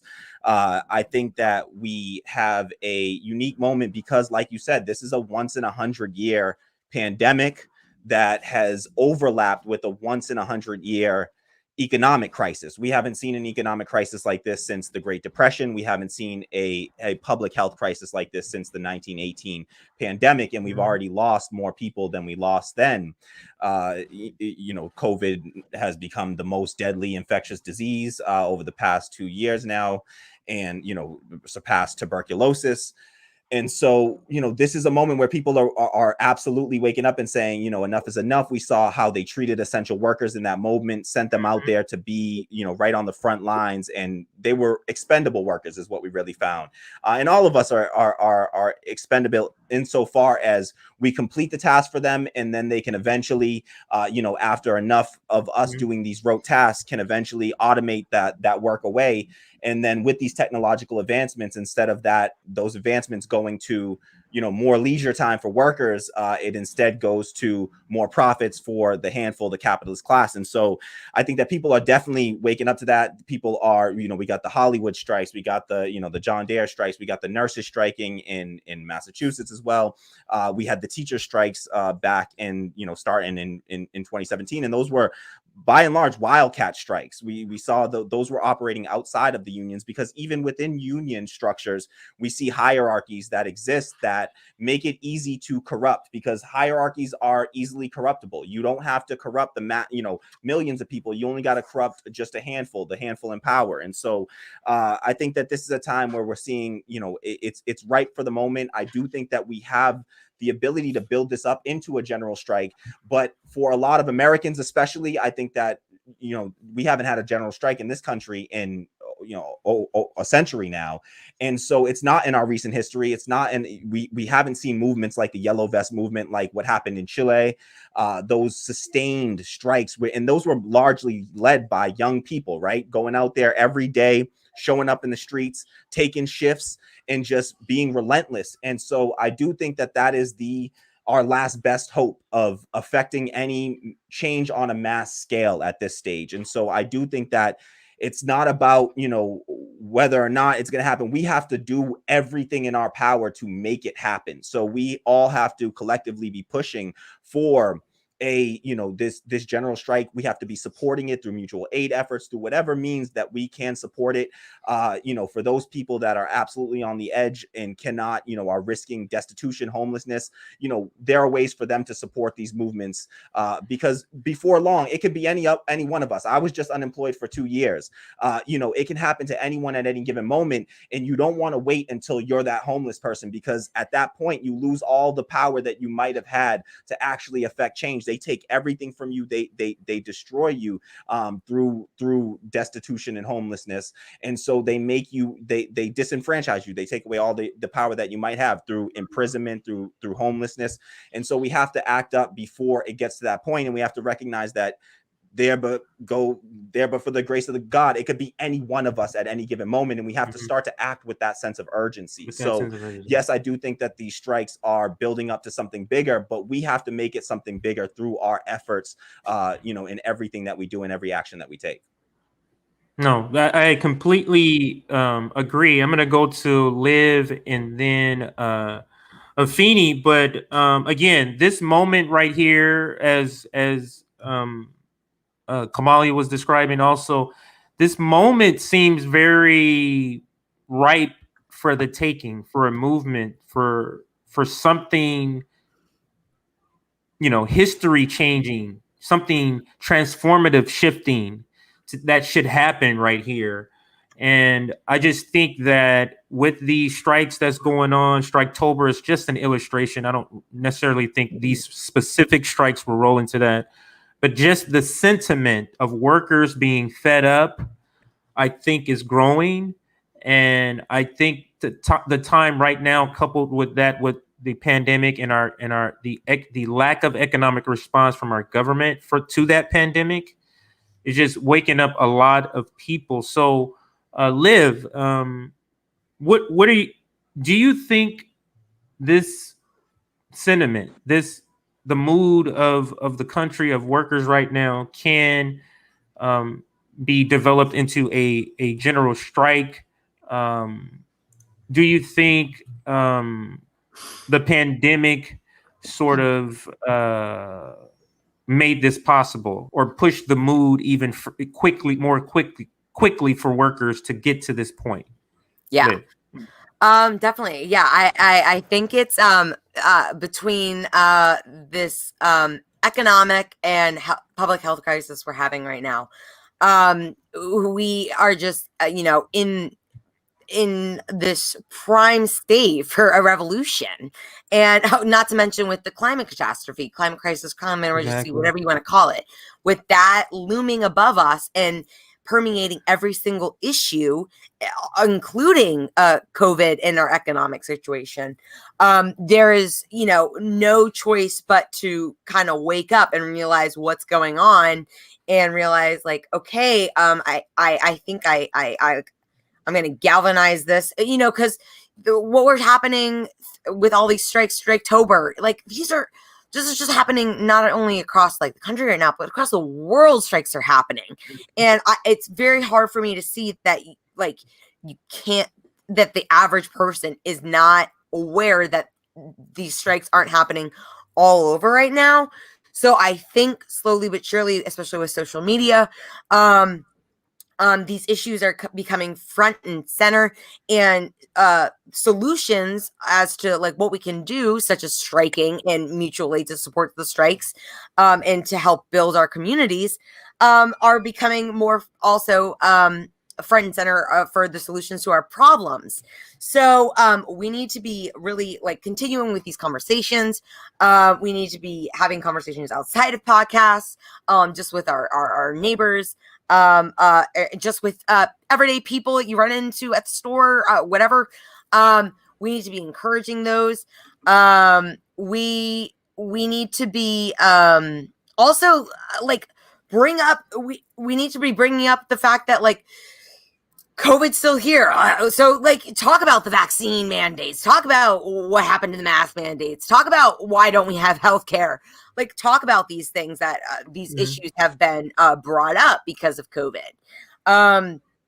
Because if we're not, then, you know, then we're doing ourselves an injustice because we're only hurting ourselves. So, you know, I do definitely think COVID really accelerated the awakening to how horrible life is really under capitalism.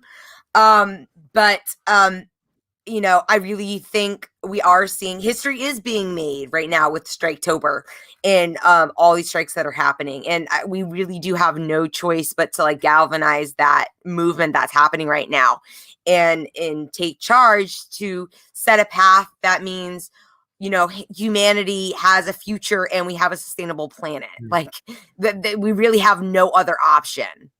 I think to your point, let's add that to the conversation is that we have this thing called a climate crisis too that's happening.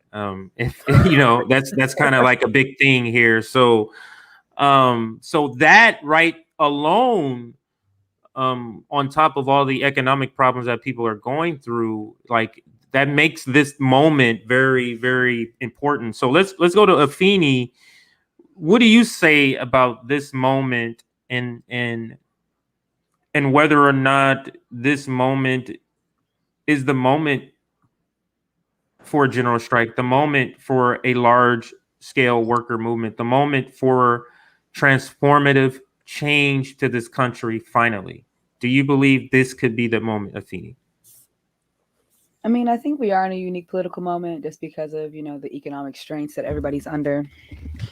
I think that, you know, like there's one point that I want to make, like, you know, the government sees any challenge to their financial power as some form of violence, and that's going to upset them. So doing a general strike, like that is really hitting them where it hurts, and it can help to fundamentally change the structure of this country and, you know, flip the power structure of this country on its head because we are the value in this economy. They tried to devalue us and make it seem like the billionaires, that these people that, you know, kind of lied, cheated, stealed, exploited, and enslaved their way all the way up to these billions of dollars. Because, you know, let's be real, that's what they're doing. That is not an attainable or possible thing for a majority of us. Being Jeff Bezos, Elon Musk will never happen for a majority of us. And so instead of protecting these people, which the government does, instead of protecting their property, which the government does, we need to start protecting each other and start to come to some collective agreements about what is and what is not important. I'm an abolitionist. Like, I want to be very clear. I'm an abolitionist, and abolition is about building. Abolition is about transformation. It is not about destruction. In order to build something better, though, the slate has to be wiped away. The slate has to be wiped away. You know what I'm saying? And as far as, you know, not wanting to organize with, you know, right wingers or whatever, I mean, here's the thing, like they're working class people as well. My line really is anti-racism, anti-imperialism. You have to be a womanist. Like there are certain things that are non-negotiables for me if you're gonna be in community with me. Like you can't be transphobic. Like there are certain things that need to be learned and unlearned in those circles, in those communities. But I very much think that there's a lot of utility in a Black-led, Indigenous-led working class movement in which there are multiple, like, you know, multiple races that are involved in it. There are multiple races that are backing it. There are multiple races that have some, you know, some part in like the collective bargaining agreement, while still centering and standing in solidarity with, you know, the collective demands of the Black, trans, Black, queer, you know, Indigenous, trans, Indigenous, queer, just Indigenous people in general, like standing in solidarity with those values and those demands as well. Like that is how we're going to move forward. And we're in a spot where the internet is free. So if you want to radicalize yourself, use fucking Google. Like, just Google the CIA. Just start there. Start with the CIA. I mean, like, Google, you know, if you're black and you're not radicalized, yeah, Google the racial wealth gap, bro. Like, I promise you, no matter how much they try to tell you, you will never be NBA YoungBoy, my nigga. It's not gonna happen. It's not that I don't believe in your rap dreams. It's like, it's just not gonna be you, because they don't want us to win. Period. Right. And that's just a reality situation. If you don't want to use Google, read some books. If you need a book list, I can DM you one. But as an abolitionist, like, I believe in transformation. I believe in building.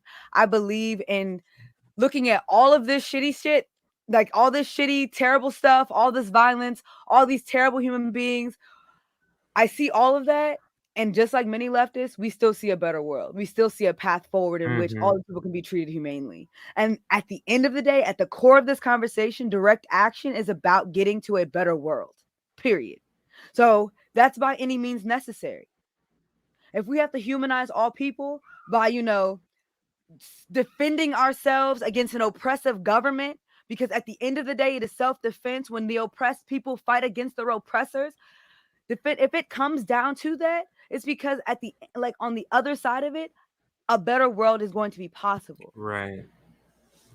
So Right. land back, I think that's very important, that for those that might be reticent about a revolution, is that, yeah, it's going to be a lot of work, but you understand what's at the other side of that. What's waiting for us is a better life than what we're experiencing now. And that, I think a lot of times, Afeni and the panel, people lose sight of that. They lose sight of that. It's all so that you have a better life, your kids have a better life. I mean, I just can't imagine the life that my daughters are going to have if we don't do this fight. Like, what's going to happen? And they're my black daughters. Like, it's no way. No way. So let's go to Michael, and then we'll round it out with Josana. Michael, same sort of thing. Do you think the pandemic has contributed to the sentiment of general striking of the work labor movement in the United States, with all these strikes that are happening in Striketober? And do you think the moment is now? Or do you just think that this could be a moment? Or do you really believe that, no, this is the moment that we need to take here? Michael. I mean, unfortunately, I thought the moment was before the election.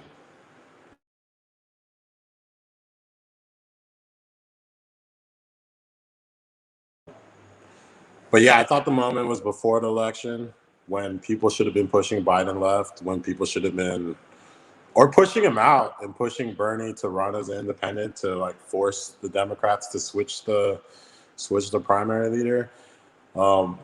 There's not that much leverage we have. And while I'm for a general strike, I'm a father of 3. I got a 1-year-old, 2-year-old, and 3-year-old. Like, you're not going to get me and other people that are in my position to like want to strike and take food out of our kids' mouths without a guarantee that some change is actually going to happen.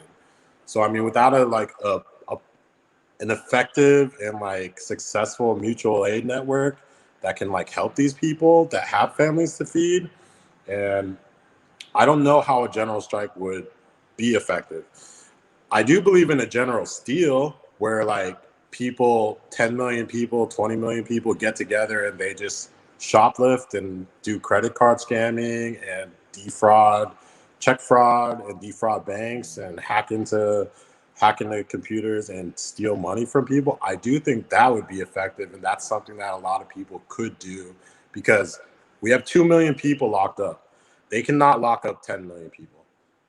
They cannot jam up the dockets of, court system with 10 million cases, honestly. So if 10 million people were willing to like shoplift regularly, if 10 million people were willing to like break and enter into businesses regularly, there's not enough police to catch all these people if they all did it at the same time. And I think that would actually be more effective than general strike, and something that's more feasible than a general strike. because like I said, like it's going to be hard to talk like single mothers and single fathers into striking and watching their kids starve. So what Michael is describing, and I'm pointing this out to Afeni, to Kamali, and to Josana, because we have the general strike summit coming up. This is exactly why Nick and I was like, we need to have a general strike summit before we have a general strike, because there's people on the fence, but that specific concern has to be addressed. You get what I'm saying? It has to be addressed before we get the numbers we need for a general strike to be successful. And that's why I think the General Strike Summit is so important, because educating the people to understand how this would work, explaining how the mutual aid structure, we would have to have a mutual aid fund, going through all of that, all of the, questions and things about details about those things. But we have to address this, because there are people that know that their job sucks. There are people that know the government's corrupt. But there's also people who say, either, then I'm just going to live in a corrupt, horrible system because I need to feed my kids.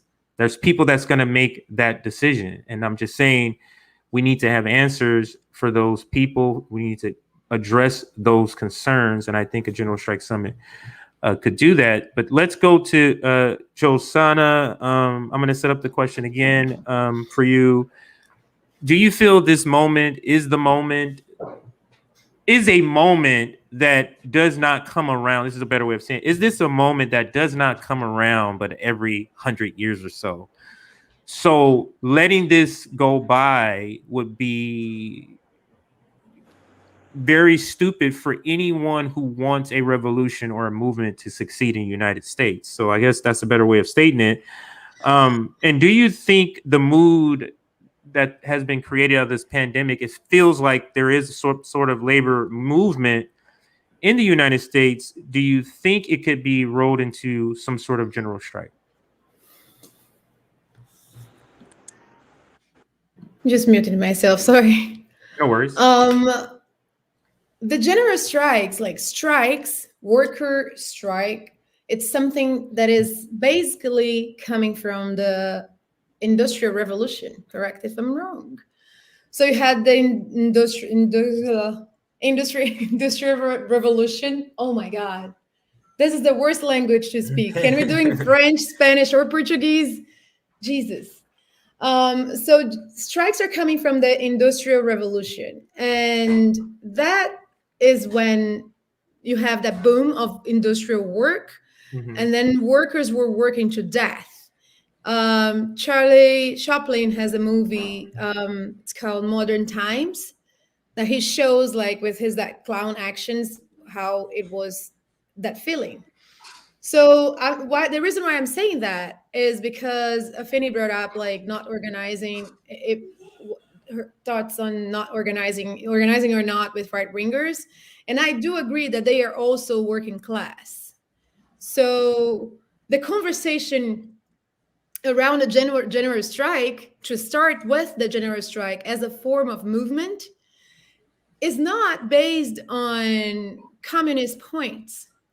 It's based on, again, basic human rights. Oh, you were working 80 hours a week. You get paid less than $20 an hour. You have no sick days, no paid sick days.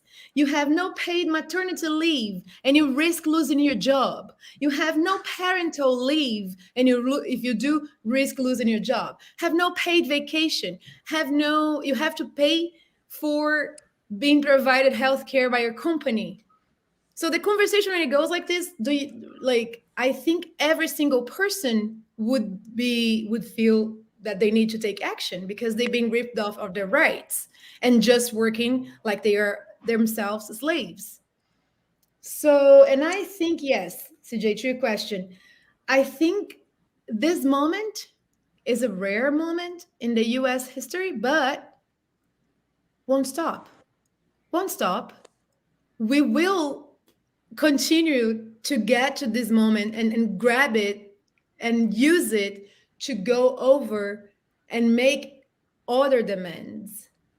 Because I personally do not negotiate with gangsters. So I'm not going to be in front of gangsters like, if you pay me $20, I will work. No, I'm not going to work for you until these real demands are met. Because to dismantle the machine, you have to cut the pieces. And the biggest part, the most important piece of the machine is the working class, is the proletariat. And it's the only form, like the better form to distress the machine is getting the workers to stay home.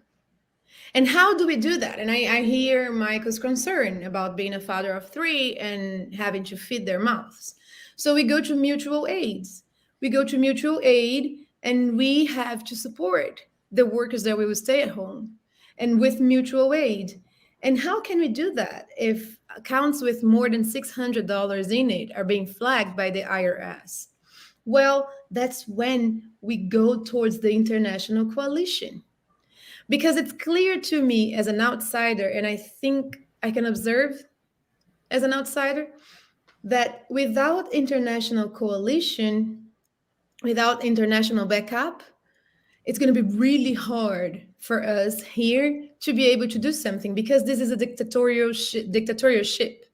It's like anything we do is responded with extreme violence, jail, and acts that I cannot even name, because like people like police here has like they have other levels of cruelty and psychopathy.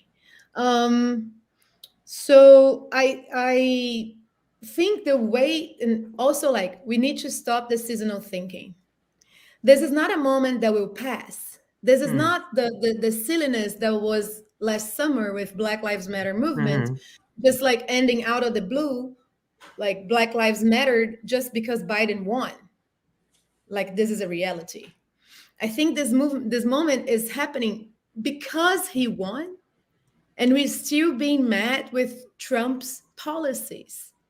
So the lie of the red and blue, it's the mask is off now. The mask is completely off. And I think more people are seeing it. So I have a more hopeful eye, because as Afeni said, I'm a revolutionary and I see the other side of this being a better world, because it's possible. And the reason why we sit here and we say that is because we know it is possible. The reason why we want to respond to them is because we know, stop your lies. We know it's possible. So like people don't even know, like people here don't even know what is to be like not afraid to be sick, to fall, to hurt yourself. Because where I come from, there is a unique healthcare system where if you are there as a foreigner and you hurt yourself, you catch a disease, you go to the hospital, they will see you, they will give you the medicines, and the bill will be $0.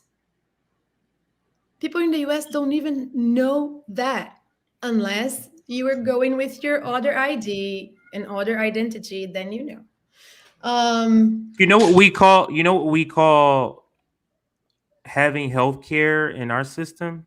It's very ironic. They call it a benefit because it's a privilege. It's only for the privileged. It's a benefit.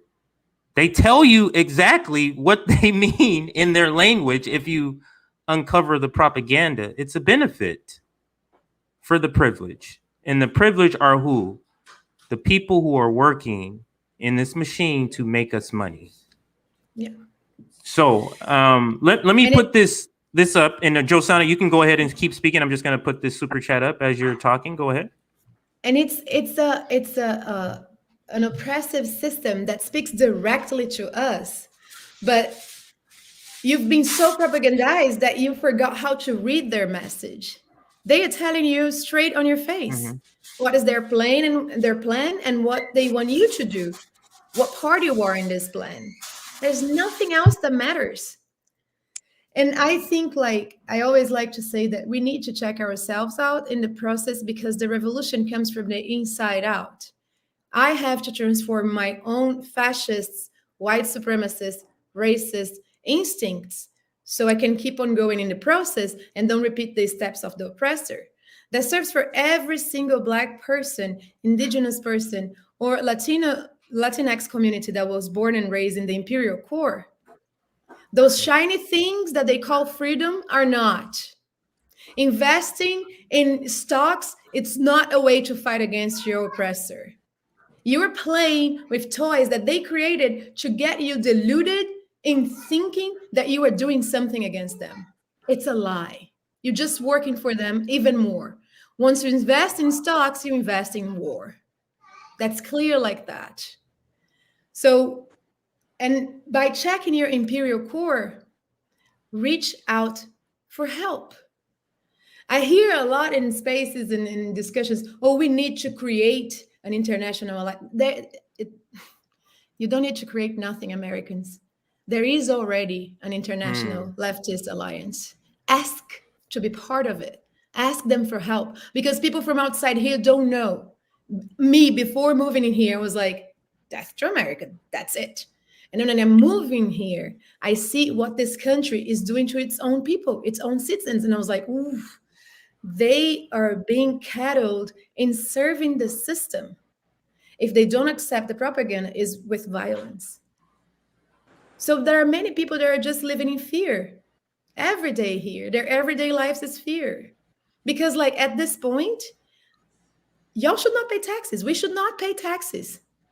If we're against the war, as Michael said, 10 million people, let's not pay taxes. Because I don't want to support the war. So why am I paying taxes? Right?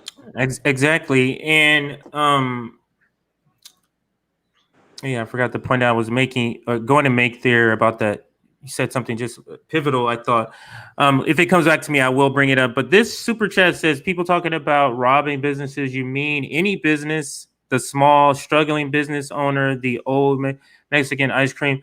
I mean, I know Chris, I think he's been in our chats. Like, I don't think this is even a serious question. Of course, I mean, Michael, you can answer it if you like, but to me, this is not even a serious question to me. But go ahead. I mean, no, but not for the same reason that other people might, because they don't have enough money. Like, we should go after the people that donate money to the politicians, honestly, because they're the ones that are like making the decisions. So if like you keep fucking with them, they're gonna have to pivot. And although I will say I don't have the same respect for small, struggling bodega owners as other people do. They also underpay workers too. I was just gonna say the same. thing. Like just because you have one restaurant, you're using the same slavery legacy tip wage thing. Like you're not any different at all either. In my opinion, restaurant owners benefit from underpaying employees. And I do not understand how that the restaurant industry is not on strike right now. Restaurant owners benefit, it doesn't matter if it's a small one, if it's a big one. They benefit from underpaying employees because of the tipped wage. Right. They're not speaking against it. Right. And I sorry that I jump in. Somebody that cannot comment in the comments in the YouTube asked me, brought this up, and hi JP. They say, our rulers have no right to live comfortably while so many suffer from their actions. They should be thoroughly shamed anytime they step foot in public. They should have protests outside their houses. The reason why I brought it up is because I agree 100%. Yeah, I mean, I think I'm just trying to think back. I think I could say everybody here agrees with that, because I'm just trying to think back. I think I've either seen a tweet or I've heard you talk, each of you say something to that effect. So I think I could say with confidence, I think everybody here would agree. But what we have come to is to our 2-hour mark. I know it's a lot later for you on the East Coast, so for me this is fine. But I know for people on the East Coast it's real late. So what I did want to do was give everybody the opportunity, take 30 seconds, a minute to give your last words on the topic. If you have anything you didn't give a chance to kind of address, And then just tell us, what do you have coming up? Where can we see you next? If you're going to be, on this show, I know Afeni is going to be bringing her podcast back in a week or so. So just kind of go around the room, give your last thoughts on the topic. If you have anything you still want to kind of address, and then tell us what you have coming up. I'm going to start with Kamali, then Afeni, and then Liv. Kamali, any final thoughts on the topic? It feels like this topic needs more of a 3 or 4 hour. I know this 2 hour format seems short for this topic because I still feel like we didn't cover a lot of content on this topic. But any last words, Kamali, or what do you have coming up? Yeah, no, I think everything was covered as great as it can be said with the amount of time that we have. So I won't go on with anything. I will just say, I'm going to be on the Fred Hampton Leftist Network, and that's where I plan to be, just making my appearances and putting in work. So just look out for me there. I don't have a program scheduled program or anything like that set up yet, but I'll be working on that and working on this General Strike Summit in every way that I can, and so and just supporting my comrades, my FHL comrades in whatever way I can. So just look out for me there. Absolutely, thank you, Kamali. And now let's go to Afeni, then Liv, then Michael. So Afeni, if you have any last words, please, you can speak about those now, or if you just want to talk about what you have coming up, what do you have coming up, Afeni? Yeah, so I would just say, as far as robbing small businesses, here's the thing about that. I would rather you rob a corporation than rob somebody that's in your community. Yes, they probably still engage in wage theft. Yes, they're probably still shady. Yes, they probably got more from those little business loans than they should have. And that's a separate issue. But that doesn't marginally that's here. And then there's the wage theft of corporations. So we should definitely dismantle all of the most powerful entities that enable small businesses to, have the business practices that they have before we just start going for straight small businesses. Because honestly, if they did a better job at actually subsidizing small businesses instead of subsidizing big businesses, then I'm sure they would possibly some of these people would pay their workers more. Can't speak for everybody though, because some people are just shitty. But as far as what I got going on, I'm gonna be real with y'all. As y'all can see, my activist organizer schedule is a lot. So I'm going to be doing my shows bi-weekly on Tuesdays at 8:30, Facts and Fire. And when I can go back to doing a weekly, when I have a better grip of my schedule, I will definitely do that. But just with the housing advocacy stuff I'm doing and everything else, time is real slim to cut and edit podcasts. So yeah, y'all, catch me next We Tuesday. Understand. We absolutely. I can't remember who I was talking to yesterday because I think you were supposed to be on. I was like, she's out in the streets, man. That's we have to, when you're part. I think when you're in community and you're part of an activist community, that's kind of just, oh, where's Afeni? She's not here. Oh yeah, she's probably down somewhere doing some protest, and that's kind of just how I view it. If I don't see Afeni, I'm like, she's either meeting for some mutual aid or she's doing some protest. So just let her do her thing. She'll join. She'll hit us up. You know what I'm saying? She'll hit us up when she's ready or when she has the time. So completely fine with that. So I think Liv is next, and then we'll go to Michael. Liv, if you have any final comments on the topic, what do you have coming up, Liv? Get ready, y'all. The revolution is coming. So get ready.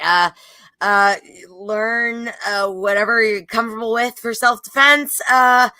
And start working on those mutual aid networks in your community.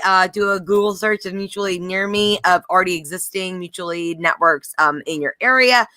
Start doing mutual aid in your community by just going to for what I do is I go to Sam's Club and I do supply runs, getting things like socks, hand sanitizer, granola bars, protein shakes, Band-Aids, baby wipes, disinfecting wipes, and some other things. DM me if you want. I'm happy to help you brainstorm a list if you want. And I put them in Ziploc gallon-sized bags, and I distribute them to unhoused members of my community. And Unholy Rome, shout out to Rome. He has taught me that you're supposed to always deliver a message when you do this. And for me, I'm gonna start making little pamphlets to put in the bags. Hand them out pretty quick usually. What else? Getting involved with the Populist Voice Network. Oh, because we're relaunching this week. Please like and subscribe to our channel. I will be doing my shows on Friday nights at 7 p.m. Eastern. Live Positive, where we go over current events and give it always with a positive spin about how you can promote kindness and love and get involved. Anything else? And of course, I do the 3 p.m. Eastern Straight Out of Politics with Compton J. So follow us here. Thanks. So happy to be here with all y'all. Thank you. Yes, we're just happy that you're out because it was pretty hot on social media. We went crazy. So, but anyway, but yeah, that could be a conversation, off screen here. But let's go to Mike. I didn't even ask if Mike is okay. Is Mike, you like Mike or Michael? Mike's fine. Mike, okay. Michael, all right, Mike. All right, Mike. Do you have any final thoughts, any final comments, and then you can also just tell us, like, what do you have coming up? I know you have a podcast that you kind of push back. Just you can talk about that if you like, or anything else you got going on. Michael, you got the floor. Yeah. As far as that goes, I just want to say thank you to everyone for adjusting, because I'm in Samoa, so when we started, it was 1:30 on Thursday for me in the afternoon. So thank you for everyone for being willing to come on at 8:30 Eastern or 5:30 West Coast time, because I wouldn't be able to do this otherwise if you guys weren't able to adjust to that. Secondly, I have a background in climate change out here, so a lot of stuff I do usually is working with the different groups out here. There is something that might be done with the UN that I'm trying to work on, and then I might end up writing some climate change articles for the Samoa Observer on a weekly basis. But other than that, to be honest, when you're in a Samoan culture, you're practicing mutual aid on a regular basis. It's just within your family. And especially when you're American, like me, coming to a third world country.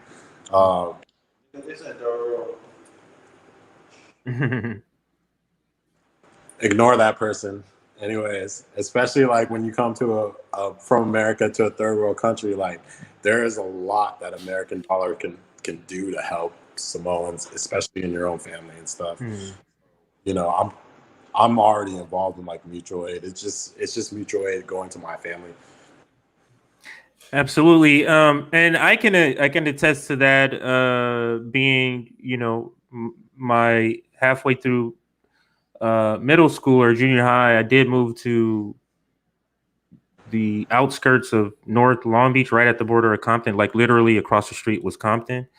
But I was technically in North Long Beach, so it was a very huge Samoan population. It still is. My mom still kind of lives in the area, so I grew up with Filipinos and Samoans half part of my life. But the point I'm making is that is true. Mutual aid, at the time, I didn't know that's what that was. I just saw just families always helping, oh, so-and-so needs this.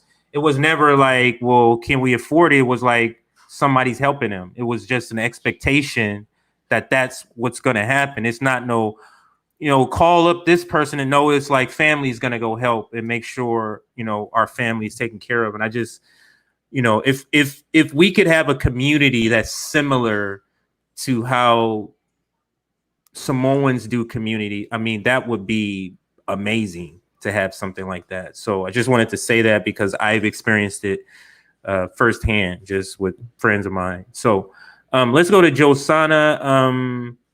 What are your final thoughts, and what do you have coming up next? I just want to say that we need to start educating ourselves in our language, because I'm a true believer of the synapses in the brain being changed by the way we speak. So let's start with third world countries. That's not such a thing. That doesn't exist. Just like Israel, it's not real, right? Like, it's a creation from the USA to oppress people. The country is Palestine, and third world countries are actually countries that are abused by the US. And we are smart enough to keep on surviving. That's why we exist in community. That's why mutual aid for us is a no-brainer. It's something that we do as a natural way, because we're being abused by the empire, and we will survive. So it's not a third world country. It's an abused country that is a smarter country many times. Another thing is taking back what belongs to you. It's not robbing. Robbing is what your government is doing to all of us. So they are the gangsters. They are the ones that are robbing. They are the ones stealing, and they are trying to steal your joy. Do not let that happen. I have a few things to promote. Yes. First of all, if you have any questions about the general strike, please follow my friend Ultraviolet. Her Avi is Frida Kahlo. She has organized the Discord, and she can answer your questions. She's building direct action in ways to support the general strike. There will be, with the people from the organization, the Medicare for All March. Here in New York, there will be an Occupy Pfizer on November 15th from 8:30 a.m. to 10:30 a.m. We need as many volunteers as we can get in the place. I am organizing a SOS USA video. So what I need, if you want to volunteer, what I need is a video of you asking for help and letting people know in 1 minute, no more than that, what's happening here, that the US people live in a dictatorship state. We are going to send this video out to the world as a cry for help from the people from the USA. And we're going to try and send it to the UN, send to the UNICEF. We are going to make propaganda work in our side. I'd like to give a shout out to my friend Nick. I love you very much. Thank you for opening this door of this great network, and thank you for uplifting Black women's voices. And thank you, FHL family.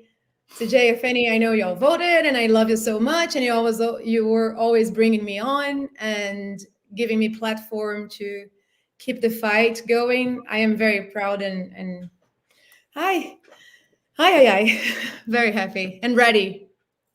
Thank you. Absolutely. And again, Josana and Kamali, just welcome aboard. Happy to have both of you here. And of course, always happy to be in a community with Liv and Michael. Both of them will go to war, I think, for humanity. So I want to thank my panel for being here. I know we went over a little bit. Hopefully nobody's late for their next thing that they're doing tonight. But thank you for joining me here. Maybe we could do this, 3 or 4 weeks, try to put this together. It was hard to schedule, so I know it's not going to be often. So we'll try to put something again together about this, because direct action to me is the way to go. And we have to talk about it a lot more than we're talking about it, along with mutual aid. They kind of go hand in hand, in my opinion. So yeah, thanks to everybody, and we're going to be signing off. So thank you for those who gave in a super chat. Thank you for those who made comments. Thank you for those who are watching on Rockfin. And you'll catch us at our regular time next week, straight out of politics at 3 p.m. Eastern Wednesdays. And we are signing off. See you next week.